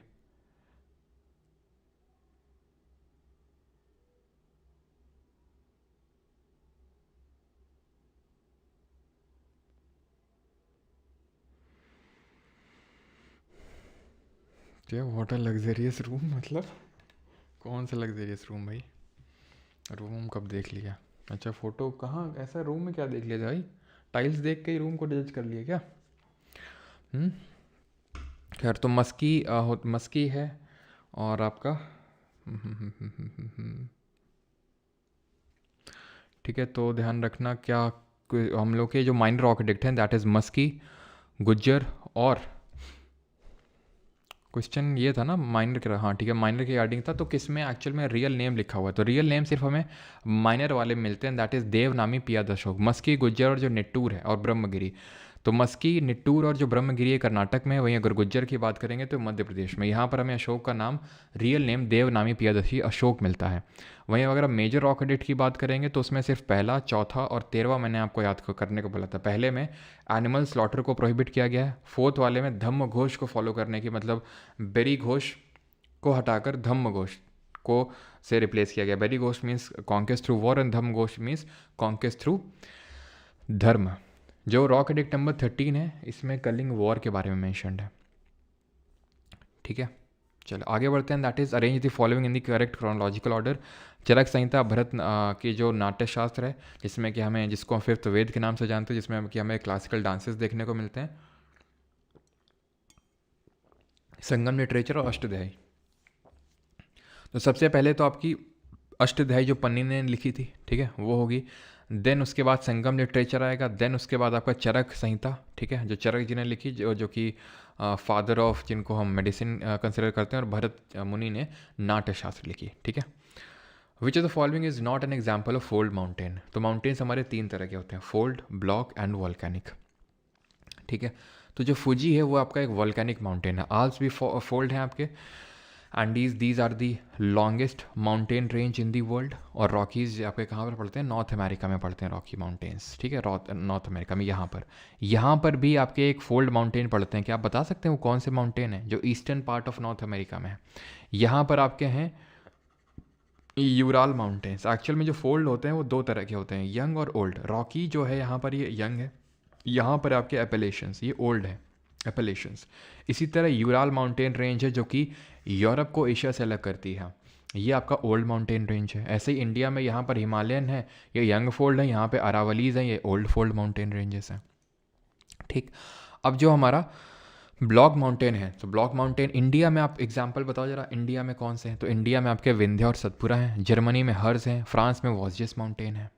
ठीक है, और यहाँ पर आप टाइप्स ऑफ प्लेट बाउंड्री देख सकते हैं, डाइवर्जेंट, कन्वर्जेंट, ट्रांसफॉर्म। डाइवर्जेंट का मतलब होता है जो दूर दूर जाती हैं, कन्वर्जेंट का मतलब होता है जो पास पास आती हैं। ठीक है, जब पास पास आती हैं तो क्या होता है, जो ऑलरेडी क्रस्ट होता है वो डिस्ट्रॉय हो जाता है। डाइवर्जेंट में क्या होता है, जो अंदर नीचे जो मैग्मा या लावा भरा होता है वो बाहर निकल के आता है। तो जो डाइवर्जेंट बाउंड्री कंस्ट्रक्टिव नेचर की होती है, कन्वर्जेंट डिस्ट्रक्टिव नेचर की होती है। ट्रांसफॉर्म जो बाउंड्रीज होती है नीदर कंस्ट्रक्टिव नॉट डिस्ट्रक्टिव। ठीक है, ये चीज़ आपने ध्यान रखनी है। बाकी तो जो हमारे ब्लॉक माउंटेन होते हैं आपको पता होना चाहिए कि उसमें जो उठा हुआ पार्ट होता है उसको हम बोलते हैं हॉर्स्ट। ठीक है, उसको हम बोलते हैं हॉर्स्ट, और जो नीचे गिरा हुआ पार्ट होता है उसको हम बोलते हैं ग्रेबन। ग्रेबन बोलते हैं उसको हम। ठीक है, अगला and that is how many of the following pairs of specialised agriculture and its products are correctly matched. तो इनमें से कौन सा सही मैच्ड है? Apiculture honey, sericulture silk, silviculture forestry और विटीकल्चर ग्रेप्स। तो उसमें से कौन सा सही मेंशन है? चारों ही सही मेंशन है। ठीक है, आप एक बार इसको देख सकते हो। बाकी ये सब वाइट और ग्रीन येलो सब आपको पता ही होगा किससे उससे रिलेटेड है। आप खुद से बिना इसको देखे हुए आप खुद से रिकॉल करो। वाइट क्या है आपका, मिल्क, ग्रीन आपका food grain, yellow oil seed, blue आपका फिशेस हो जाएगा, गोल्डन आपका हॉर्टिकल्चर और हनी हो जाएगा, हॉर्टिकल्चर हनी दोनों, सिल्वर आपका एग हो जाएगा, रेड आपका मीट हो जाएगा और टमाटर हो जाएगा, पिंक आपका गुलाबी गुलाबी गुलाबी एक तो झींगा यानी श्रिम्प हो गया और अनियन यानी प्याज हो गया, राउंड आपका आलू हो जाएगा, ग्रे आपका फर्टिलाइजर हो जाएगा, ब्लैक जो हो जाएगा आपका पेट्रोलियम प्रोडक्ट। ठीक है, तो ये थोड़ा सा आपको पता होना चाहिए। बाकी तो कल्चर वल्चर सब आपको पता हुआ है। ध्यान ये रखना है कि सिल्क वाला सिल्वी कल्चर नहीं होता है, सेरी कल्चर होता है। सिल्वी कल्चर फॉरेस्ट्री होता है। ठीक है, हाँ, due to some reasons if there is a huge fall in the population of species of butterflies what could be it likely consequences. तो ये ऑप्शन एलिमिनेशन पे बेस्ड था। There could be drastic increase in the fungal infection. तो जब drastic होता है तो ये थोड़ा सा एक्सट्रीम कीवर्ड हो जाता है, ड्रास्टिक। ठीक है, तो उस बेसिस पे हमने इसको एलिमिनेट किया था। बाकी यहाँ पर हमने सारी चीज़ें पढ़ा था कि भाई किस तरह से जो एक फ्लावर होता है which is the reproductive organ of the plant, उसमें किस तरह से रिप्रोडक्शन होता है पूरा। एंड कमेंट करके बताइए कि कौन सा पार्ट सीड बनता है, कौन सा पार्ट फ्रूट बनता है, ये आपको बताना है। सीड कौन सा पार्ट बनता है और फ्रूट कौन सा पार्ट बनता है। एंड आपको ये भी बताना है एंड दैट इज़ कि जो हमारा पपाया होता है ये किस तरह का होता है, मोनाइशियस होता है या फिर यूनिसेक्सुअल होता है। कमेंट करके जल्दी से बताएंगे। तो यहाँ पर सही आंसर होंगे सीड जो होता है, ये ओव्यूल जो होते हैं वो सीड बनते हैं, फ्रूट हमारा जो ओवरी होता है वो बनता है, और पपाया जो होता है ये आपका यूनिसेक्सुअल होता है। ठीक है, बाईसेक्सुअल या फिर मोनाइशियस होते हैं, जैसे हमारा मस्टर्ड हो गया, हिबिस्कस हो गया, रोज़ हो गया, ट्यूलिप हो गया, लिली हो गया, सनफ्लावर हो गया, वो सब बाईसेक्सुअल या फिर मोनाइशियस नेचर के होते हैं। ठीक है, यानी उनमें तो मेल या फिर फीमेल पार्ट दिखेगा। मेल वाले को क्या बोलते हैं, स्टेमेन बोलते हैं, जिसमें कौन से क्या क्या आता है आपका, 3 चीज़ें आती हैं। एक तो आता है फिलामेंट, एंथर और पॉलन ग्रेन्स। ये फिलामेंट, एंथर और पॉलन ग्रेन्स। फीमेल पार्ट में क्या आता है, फीमेल को बोलते हैं हमारा, फीमेल होता है आपका पिस्टल। ठीक है, या फिर कॉर्पसल, पिस्टल या फिर कार्पसल, जिसमें आता है स्टिग्मा। ये स्टिग्मा स्टिकी पार्ट, ये स्टाइल है, एंड देन ये ovary, stigma, style and ovary. Consider the following statement with reference to the Bhoodan movement. तो भूदान आंदोलन के बारे में यहाँ पर स्टेटमेंट दिए हुए हैं, जो कि लैंड डोनेशन मूवमेंट है, 1953 के टाइम पे स्टार्ट हुआ था। तो उस समय जयप्रकाश नारायण जो कि फाउंडर थे किस पार्टी के, कमेंट करके आप बताएंगे। जो पार्टी बनी थी आपकी 1934 में, 1934 में ये पार्टी बनी थी। तो 1953 में उन्होंने रिज़ाइन करके उस पार्टी से 1953 में जो भूदान आंदोलन है उसमें पार्टिसिपेट कर लिया था। ठीक है, क्या आपको नहीं लगता कि स्कैम हुआ है? भाई मेरे लगने ना लगने से क्या हो जाएगा भाई, है काम हो रही, चीज़ें हो रही हैं, टीचर लेवल पे सारे लोग कर रहे हैं, ठीक है, और ग्रुप हम लोगों के बने हुए हैं सब टीचर के, वहाँ पर सब एक्टिविटी हो रही है, तुम ठीक है, आप उस स्कूलों की चिंता मत करो। 1934 की अगर बात करेंगे तो कांग्रेस सोशलिस्ट पार्टी बनती है, आचार्य नारायण देव, मीनू मसानी, जयप्रकाश नारायण ये लोग, और शहजानंद सरस्वती ने 1936 में ऑल इंडिया किसान सभा बनाई थी, ठीक है। तो द सेकंड वाला तो सही हो जाएगा। तो विनोबा भावे ने इसको लॉन्च किया था, किसको, जो हमारा सर्वोदय समाज था, और इन्होंने ही भूदान आंदोलन को भी लॉन्च किया था, जो पोचमपल्ली गांव था तेलंगाना का, वहाँ से, ठीक।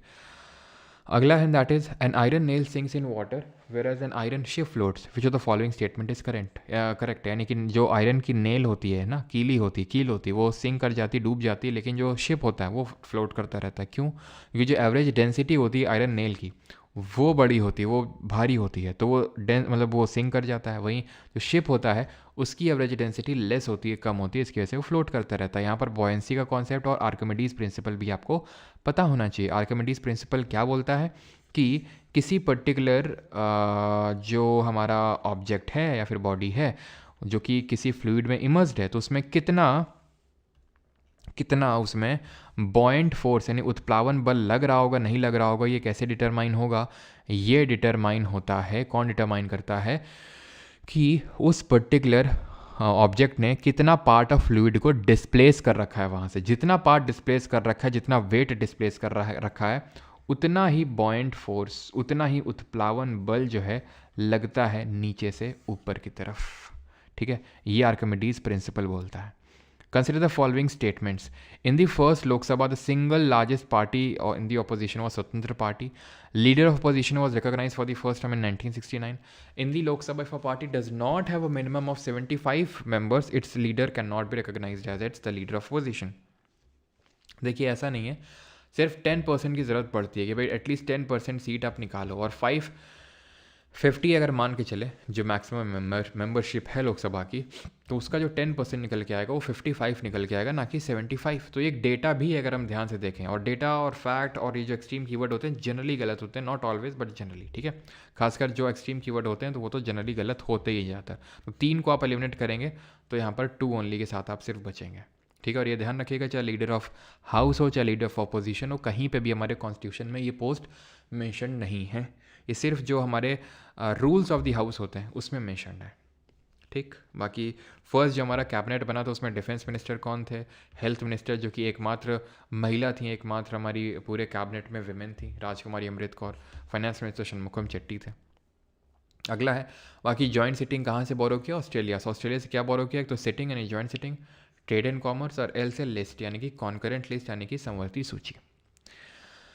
Which of the following is a narrow belt parallel to the Shivalik foothills where streams and rivers coming from the mountain deposit heavy materials of rock and boulders? तो हमें पता है कि जो बड़े बड़े माउंटेन्स होते हैं वहाँ से सबसे पहले बड़े बड़े जो हमारी स्ट्रीम्स ऑफ रिवर निकलती हैं, क्योंकि अपने यूथफुल स्टेज में होती हैं। यूथफुल स्टेज हमें पता है कि रिवर होती है, उसकी 3 स्टेजेस होती हैं, एक तो यूथफुल स्टेज होती है, एक मेच्योर स्टेज होती है और एक ओल्ड स्टेज होती है। तो यूथफुल स्टेज में उसके पास वेलोसिटी बहुत ज़्यादा होती है, जिसकी वजह से वो तोड़ते फोड़ते हुए इरोजनल एक्टिविटी ज़्यादा परफॉर्म करती है। पहला बेल्ट जो होता है भाबर, जहाँ पर बड़े बड़े बोल्डर्स यानी पत्थर देखने को मिलते हैं, जहाँ पे स्ट्रीम्स ऑफ रिवर, ठीक है, जहाँ पर स्ट्रीम्स ऑफ जो रिवर होती हैं वो खो जाती हैं, दे डिसअपियर, ठीक है। तराई की अगर बात करेंगे तो ये मार्शी और स्वैम्पी एरिया है, ठीक है। दलदली क्षेत्र है ये, मार्शी और स्वैम्पी एरिया है तराई जो क्षेत्र है, और यहाँ पर आपको लश ग्रीन वेजिटेशन देखने को मिलता है, and it is without any kind of properly demarcated channel, जो तराई है। भांगर और ये धखादर क्या है? तो ये जो होते हैं हमारे क्या है, ये एलुवियल फ्लड प्लेन्स हैं। ये क्या है? एलुवियल फ्लड प्लेन्स हैं, जिनको हम 2 पार्ट में डिवाइड करते हैं, खादर और भांगर। खादर हमारी नई जलोढ़ होती है, दैट इज़ न्यू एलुवियम होती है, ठीक है, और भांगर हमारी पुरानी जलोढ़ होती है, दैट इज़ ये ओल्ड एलुवियम होती है। भाबर एक नैरो बेल्ट होता है 16 किलोमीटर का, वहीं तराई जो होता है एक वाइड बेल्ट होता है 10 से 20 किलोमीटर का। Ramesh can not see distinctly objects kept beyond 2 metres, 2 metre के बियॉन्ड रमेश नहीं देख पा रहे हैं। This defect can be corrected by using a lens of power. तो रमेश का जो डिफेक्ट है कैसे सही किया जा सकता है? तो रमेश को दूर का नहीं दिख रहा है, रमेश को मायोपिया है। मायोपिया को सही करने के लिए, मायोपिया का मतलब उनका जो लेंस है उसका जो पावर है वो वीक हो चुका है, ठीक है। तो उसको सॉरी वो स्ट्रांग हो चुका है, मतलब लेंस ऐसा था तो अभी लेंस ऐसा हो चुका है, यानी कि उसकी पावर बढ़ चुकी है, यानी कि वो जल्दी ही क्या किए दे रहा है, जो हमारी रेज आ रही है उनको कॉन्वर्ज किए दे रहा है रेटिना से पहले ही। मायोपिया में क्या होता है, रेटिना से पहले ही इमेज बन जाती है मायोपिया के केस में। हाइपरमेट्रोपिया के केस में यहाँ पर इमेज बनती है रेटिना के बियॉन्ड। तो इसको अगर हमें सही करना होता है, क्योंकि कॉन्वेक्स लेंस होता है जो हमारा क्रिस्टलिन लेंस होता है, हमारा जो आँख का लेंस होता है क्रिस्टलिन लेंस, तो जिसको कि सीलेरी मसल्स कंट्रोल करती हैं। कमेंट करके आप बताएंगे जो सीलेरी मसल्स होती हैं ये स्मूथ मसल होंगी या फिर आपकी स्केलेटल मसल्स होंगी। तो इनमें क्या होता है कि यहाँ पर इसके सामने हमें कॉनकेव एक लेंस लगा देना होता है, और कॉनकेव जो होता है वो नेगेटिव फोकल लेंथ होता है उसका। तो नेगेटिव 0.5 डायमीटर की यूज़ करेंगे, because power is equals to 1 focal length 0.5। अब प्लस का होगा माइनस का होगा वो डिपेंड करेगा। मायोपिया है तो आप कॉनकेव यूज़ करेंगे। हाइपरमेट्रोपिया मतलब रेटिना के बियॉन्ड इमेज बन रही है, तो आपको क्या करना पड़ेगा, एक कॉन्वेक्स लेंस लगाना पड़ेगा। उस केस में पॉजिटिव उसकी फोकल लेंथ, पॉजिटिव पावर होगी, फोकल लेंथ ही पॉजिटिव होगी तो पावर भी पॉजिटिव ही निकल के आएगी। प्रेस बायोपिया जो होता है, प्रेस बायोपिया के केस में हमें बाई फोकल लेंथ का यूज़ करना पड़ता है प्रेस बायोपिया में, जो कुछ इस तरह का होता है। प्रेस बायोपिया में ऊपर वाला पार्ट होता है आपका दूर का देखने के लिए, यानी कॉनकेव होता है, और पास वाला कॉन्वेक्स होता है। नीचे वाला कॉन्वेक्स होता है, ऊपर वाला कॉनकेव होता है। प्रेस बायोपिया जो है बाईफोकल लेंस से सही होता है। कॉर्निया एक ट्रांसपेरेंट पार्ट होता है, ठीक है, फ्रंट में। डोनेशन में यही यूज़ किया जाता है, कॉर्निया को डोनेट किया जाता है आई डोनेशन में। पीपल जो है amount of light entering into the eye को कंट्रोल करता है, कितनी लाइट एंटर करेगी आँख में, कितनी नहीं करेगी। और इस पीपल को कंट्रोल करने का काम होता है आइरिस का, ठीक है, आइरिस कंट्रोल करता है पीपल को। आइरिस ही जो है आँख के कलर को रेगुलेट करता है, ठीक है। और लेंस के बारे में मैंने बता दिया, लेंस में अगर कुछ धुंधली छा जाती है तो उसी को कैटरेक्ट बोलते हैं। और अगर ऑप्टिक नर्व्स डैमेज हो जाती हैं जो कि सिग्नल भेजती हैं फ्रॉम हमारी आइज टू ब्रेन, वो डैमेज होती हैं हमारे अगर आई का प्रेशर बढ़ जाता है, जिसको कि हम ग्लोकोमा के नाम से जानते हैं। इसी तरह ट्रैकोमा भी बीमारी होती है जिसको रिसेंटली ईरान ने अभी ख़त्म किया इस बीमारी को। तो ट्रैकोमा जो है बैक्टीरियल बीमारी होती है, ग्लोकोमा यूजुअली हेरिडिटरी नेचर की होती है, ठीक है। बाकी तो आई के स्ट्रक्चर के रिगार्डिंग कॉन्वेक्स लेंस आके तो सारी चीज़ें हम देख ही चुके हैं। आगे बढ़ते हैं। Which of the following statement are correct about the electrical resistance and resistivity of a wire? Both quantities depend on the area of cross section of wire। बिल्कुल नहीं। जो रेजिस्टिविटी होती है जिसको हम स्पेसिफिक रेजिस्टेंस के नाम से जानते हैं, एसएससी जेई की प्रिपरेशन स्टार्ट की है तो फिर दिक्कत क्या तुषार, करते रहो प्रिपरेशन। तो दोनों डिपेंड नहीं करते हैं एक्चुअल में। जो रेजिस्टेंस होता है it is directly proportional to the length and inversely proportional to the area of cross section. तो जब हम ये कांस्टेंट ये मतलब हटाते हैं तो एक कांस्टेंट ऑफ प्रोपोर्शनैलिटी आ जाता है जिसको हम रो के नाम से लिखते हैं, ठीक है। रो इज़ द रेजिस्टिविटी और स्पेसिफिक रेजिस्टेंस, जिसकी यूनिट होती है ओम मीटर। रेजिस्टेंस की होती है ओम, और ओम्स लॉ किस ईयर में दिया गया था आप कमेंट करके ही जल्दी से बताएंगे। Which is V is equals to I R. Potential difference directly proportional होता है करंट के, और जब हम इसको हटाते हैं प्रोपोर्शनैलिटी के साइन को तो एक कांस्टेंट ऑफ प्रोपोर्शनैलिटी आ जाता है जो होता है रेजिस्टेंस, ठीक है। तो रेजिस्टेंस तो प्रोपोर्शनल होता है लेंथ और एरिया ऑफ क्रॉस सेक्शन के, बट जो रेजिस्टिविटी होता है जिसका साइन ओम मीटर होता है, ये सिर्फ नेचर ऑफ मटेरियल पे डिपेंड करता है। ये डिपेंड नहीं करता है कि बाकी चीज़ों पे, सिर्फ नेचर ऑफ मटेरियल पे डिपेंड करेगा, ठीक है। दामिनी जी, जो रो होता है दैट इज़ ऑफ कंडक्टेंस, ठीक है, नॉट रेजिस्टिविटी। जो कंडक्टेंस होता है उसका होता है, कंडक्टेंस का यूनिट होता है सीमेंस, या फिर उसी को हम बोलते हैं मो, ठीक है। अच्छा रो की आप बात कर रहे हैं, ओके ठीक है। रो, मुझे लगा मो आप यूनिट ऑफ रेजिस्टिविटी बता रहे हैं। रो बोलते हैं इसको, ठीक है। यूनिट इसका ओम मीटर होता है, मो is the unit of conductance, और इसको हम ओम इनवर्स के नाम से भी लिखते हैं, ठीक है, ओम इनवर्स, ऑलराइट। और ओम्स लॉ किस ईयर में दिया गया था, it was given in the year 1827, 1827 में दिया गया था, ठीक है, 1827। 1820 में आपको पता होना चाहिए magnetic effect of electric current दिया गया था, ठीक है। आगे बढ़ते हैं, और एक चीज़ हमें पता होनी चाहिए कि रेजिस्टिविटी, जैसे नाइक्रोम जो होता है ये एलॉय होता है, ठीक है, इसकी रेजिस्टिविटी कितनी है, इतनी है। वहीं अगर हम बात कर लें क्रोमियम की तो इसकी रेजिस्टिविटी क्या है, कम है कि ज़्यादा है, इसकी रेजिस्टिविटी कम है। नाइक्रोम की ज़्यादा है रेजिस्टिविटी, यानी कि एलॉय जो होता है अपने कॉन्स्टिट्यूएंट मेटल से ज़्यादा रेजिस्टिविटी कर देता है वो। ये कितना है, ये अगर हम देखें तो ये एक्चुअल में 10⁻⁻⁴ है। और इसको अगर हम देखें जो क्रोमियम लिखा हुआ है, क्रोमियम, ओके ठीक है, क्रोमियम तो ये 12 पॉइंट, मुझे लगा ऊपर वाला, ठीक है, तो 12.9 इंटू 10⁻⁸, तो ये कम है। तो एलॉय में, एलॉय बनाने से रेजिस्टिविटी बढ़ जाती है, ठीक है, चाहे आप किसी का भी बनाएंगे। कमेंट करके बताएंगे जो सोल्डर होता है ये किसका एलॉय होता है। It is an alloy of, consider the following statement about physical features of India. The southern parts of Peninsula Plateau is formed by the Nilgiri Hills where the eastern and western Ghat meet. Yes, ठीक है, जो peninsular plateau होता है, हमें पता है कि जो पेनिनसुलर प्लेट्यू है उसका वेस्टर्न एज है वेस्टर्न घाट, ईस्टर्न एज है ईस्टर्न घाट, दोनों कहाँ पर मिलते हैं? नीलगिरी हिल्स में। नीलगिरी हिल्स को अनामलाई हिल से कौन कनेक्ट करता है? नीलगिरी हिल्स में सबसे सेकेंड हाइएस्ट मोस्ट पीक है दौड़ा बेटा इन तमिलनाडु, जहाँ पे ऊटी हिल स्टेशन है। अनामलाई हिल्स पे आपका अनाईमुडी लोकेटेड है विद हाइट ऑफ 2695 मीटर, सबसे हाईएस्ट पीक है साउथ इंडिया के वेस्टर्न घाट में लोकेटेड है। अनाईमलाई को नीलगिरी से जोड़ता है आपका पाल घाट, ठीक है, पाल घाट। थार घाट अलग, थाल घाट अलग है, भोर घाट अलग है। भोर घाट जो है वो मुंबई को पुणे से कनेक्ट करता है, थाल घाट मुंबई को नासिक से कनेक्ट करता है, ठीक है। बाकी आपको सारी हिल्स के नाम पता होने चाहिए, जैसे सदर्न मोस्ट हिल होती है वेस्टर्न घाट में कार्डमम हिल, और ईस्टर्न घाट की सारी हिल्स के नाम आपको पता होने चाहिए, ठीक है, जिसमें कि हाईएस्ट पीक कौन सी है? महेंद्रगिरी है, जिसकी हाइट कितनी है? 1501 मीटर। ईस्टर्न घाट की जो एवरेज हाइट है, एवरेज हाइट ध्यान रखिएगा 600 मीटर है। वहीं जो वेस्टर्न घाट है उनकी एवरेज हाइट 1200 मीटर है, यानी कि they are higher, western Ghat are higher than the eastern Ghat. Western Ghat are continuous or not? No, they are continuous in nature.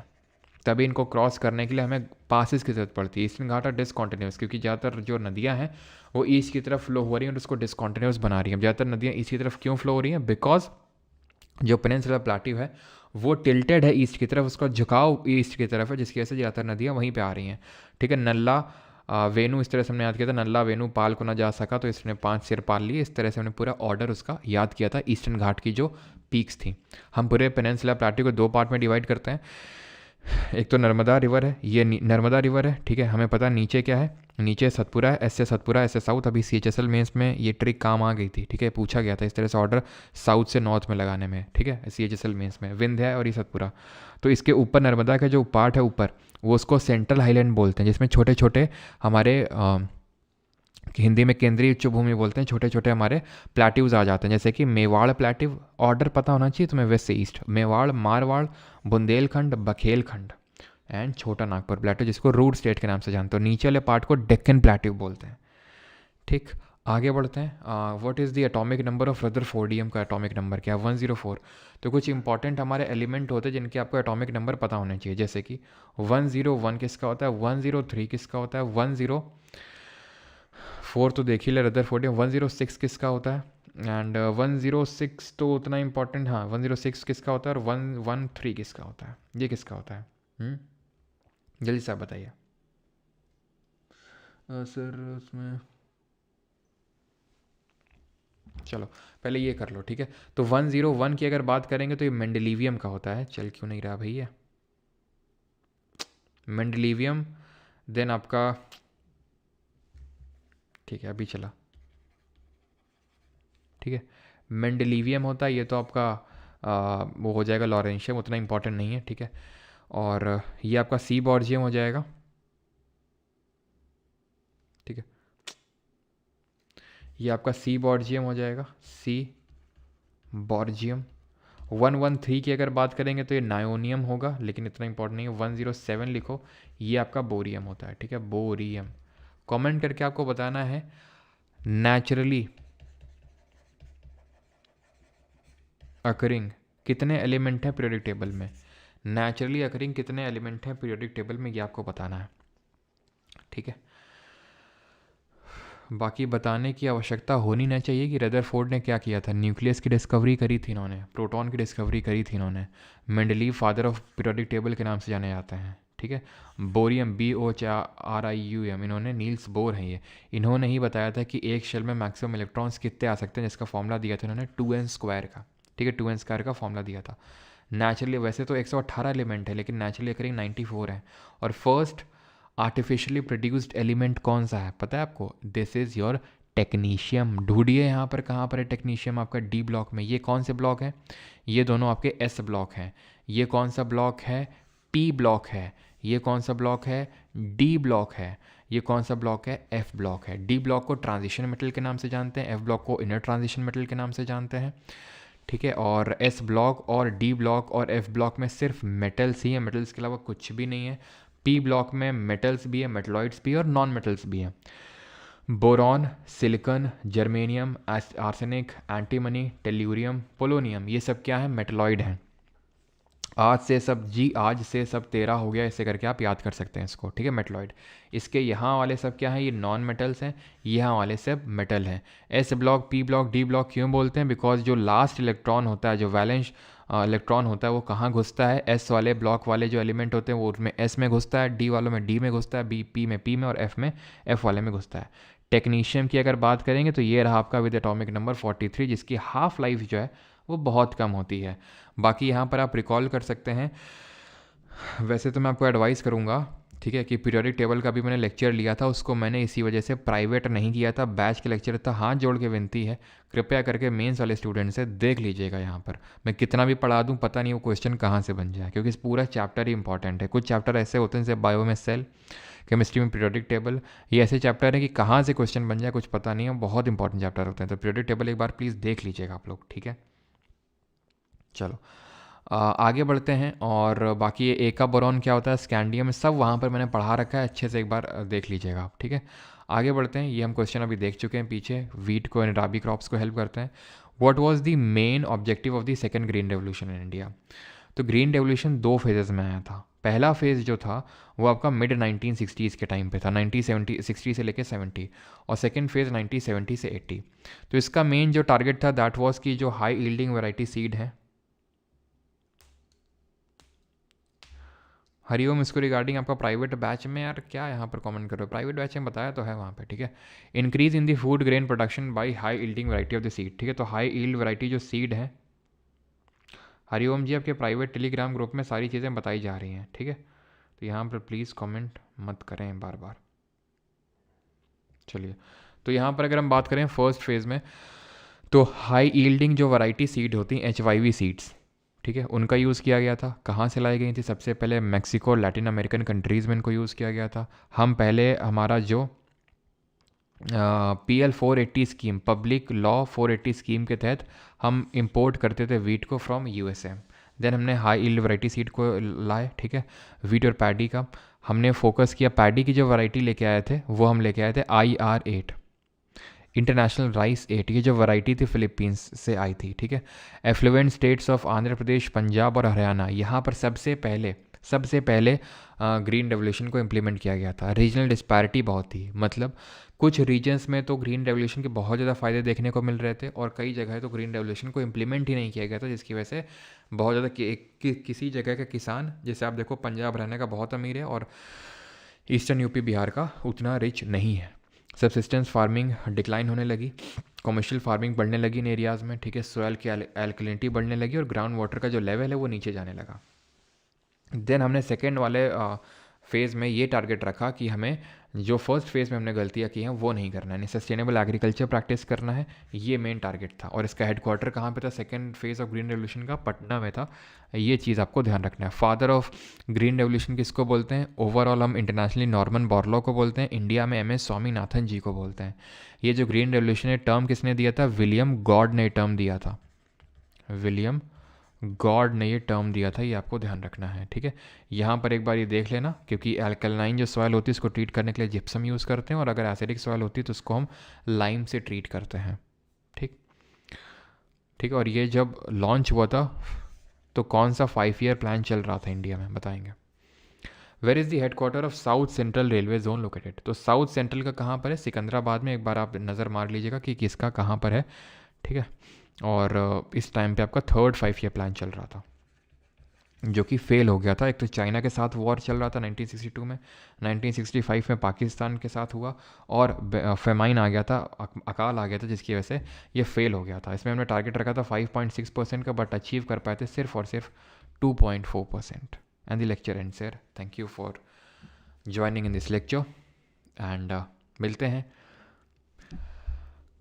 Sir wheat revolution stamp, yes Anushka Singh बिल्कुल सही है। वीट रेवोल्यूशन का के नाम पे स्टैम्प इंदिरा गांधी जी ने 1968 में रिलीज़ किया था, बहुत सही है, ठीक है। तो स्टैम्प रिलीज़ किया गया था इंदिरा जी के द्वारा वीट रेवोल्यूशन पे।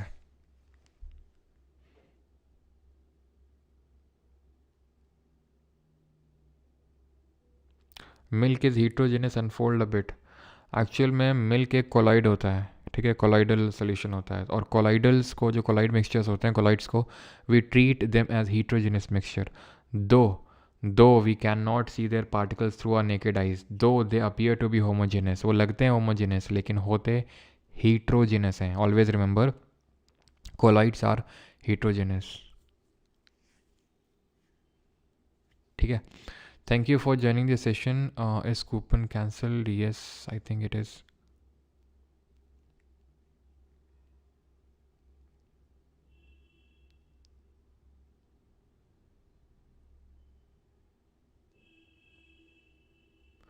सर मुझे अपने गांव ले चलो प्लीज़।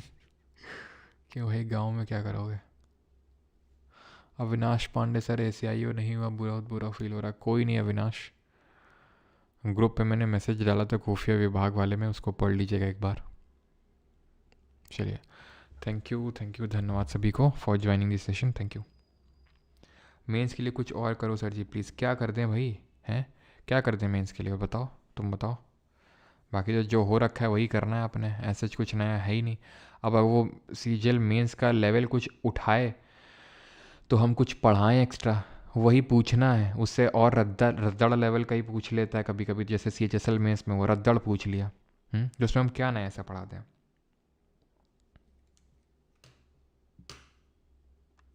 जूम इन करो, कहाँ पर क्लिक करके जूम इन होता है? यहाँ पर जूम, जूम, जूम, जूम। ये हटता किससे? ये जो ये आ रहा है यहाँ पे, ये जो दिख रहा है तुम्हें, ये ऐसे करके ये जो लिखा हुआ है पूरा, ये सब हटता कहाँ से है? बस इसमें सिर्फ यही यही आना चाहिए, ये वाला बार आना चाहिए। कहाँ से हटेगा ये? क्यों भाई? 3 डॉट्स पे क्लिक करने से ये इस तरह का आ रहा है, प्लस कर देंगे थोड़ा और जूम हो जाएगा। ये हटता कहाँ से, मैं पूछ रहा हूँ ये। नाश्ता कब से देंगे? नाश्ता चाहिए क्या? राइट कॉर्नर साइड एरो यहाँ से आएगा क्या? लेकिन वो चला गया ना, मार्कर चला गया उससे। अभी मार्कर चला जाता है उससे। मार्कर कहाँ से आएगा बताओ जल्दी से। मार्कर नहीं है, जूम भी नहीं हो रहा है, कहाँ से आएगा? सभी तो चला गया। क्यों? इस पे क्लिक करने से तो मार्कर जा रहा है ना। F11 की है, ओके। कमांड F11 करते हैं, कुछ भी नहीं हो रहा है यार। कंट्रोल F11 करते हैं, कुछ भी नहीं हो रहा है भाई। F11 से कुछ नहीं हो रहा है। F11 की से, एक सेकेंड, ओके। F11 भाई, वॉइस घट रही है इसमें तो, कुछ हो तो ना रहा है। क्या हो गया ये? टो टो टो। चलो भाई, थैंक यू सभी को, कुछ नहीं होने वाला है। Thank you.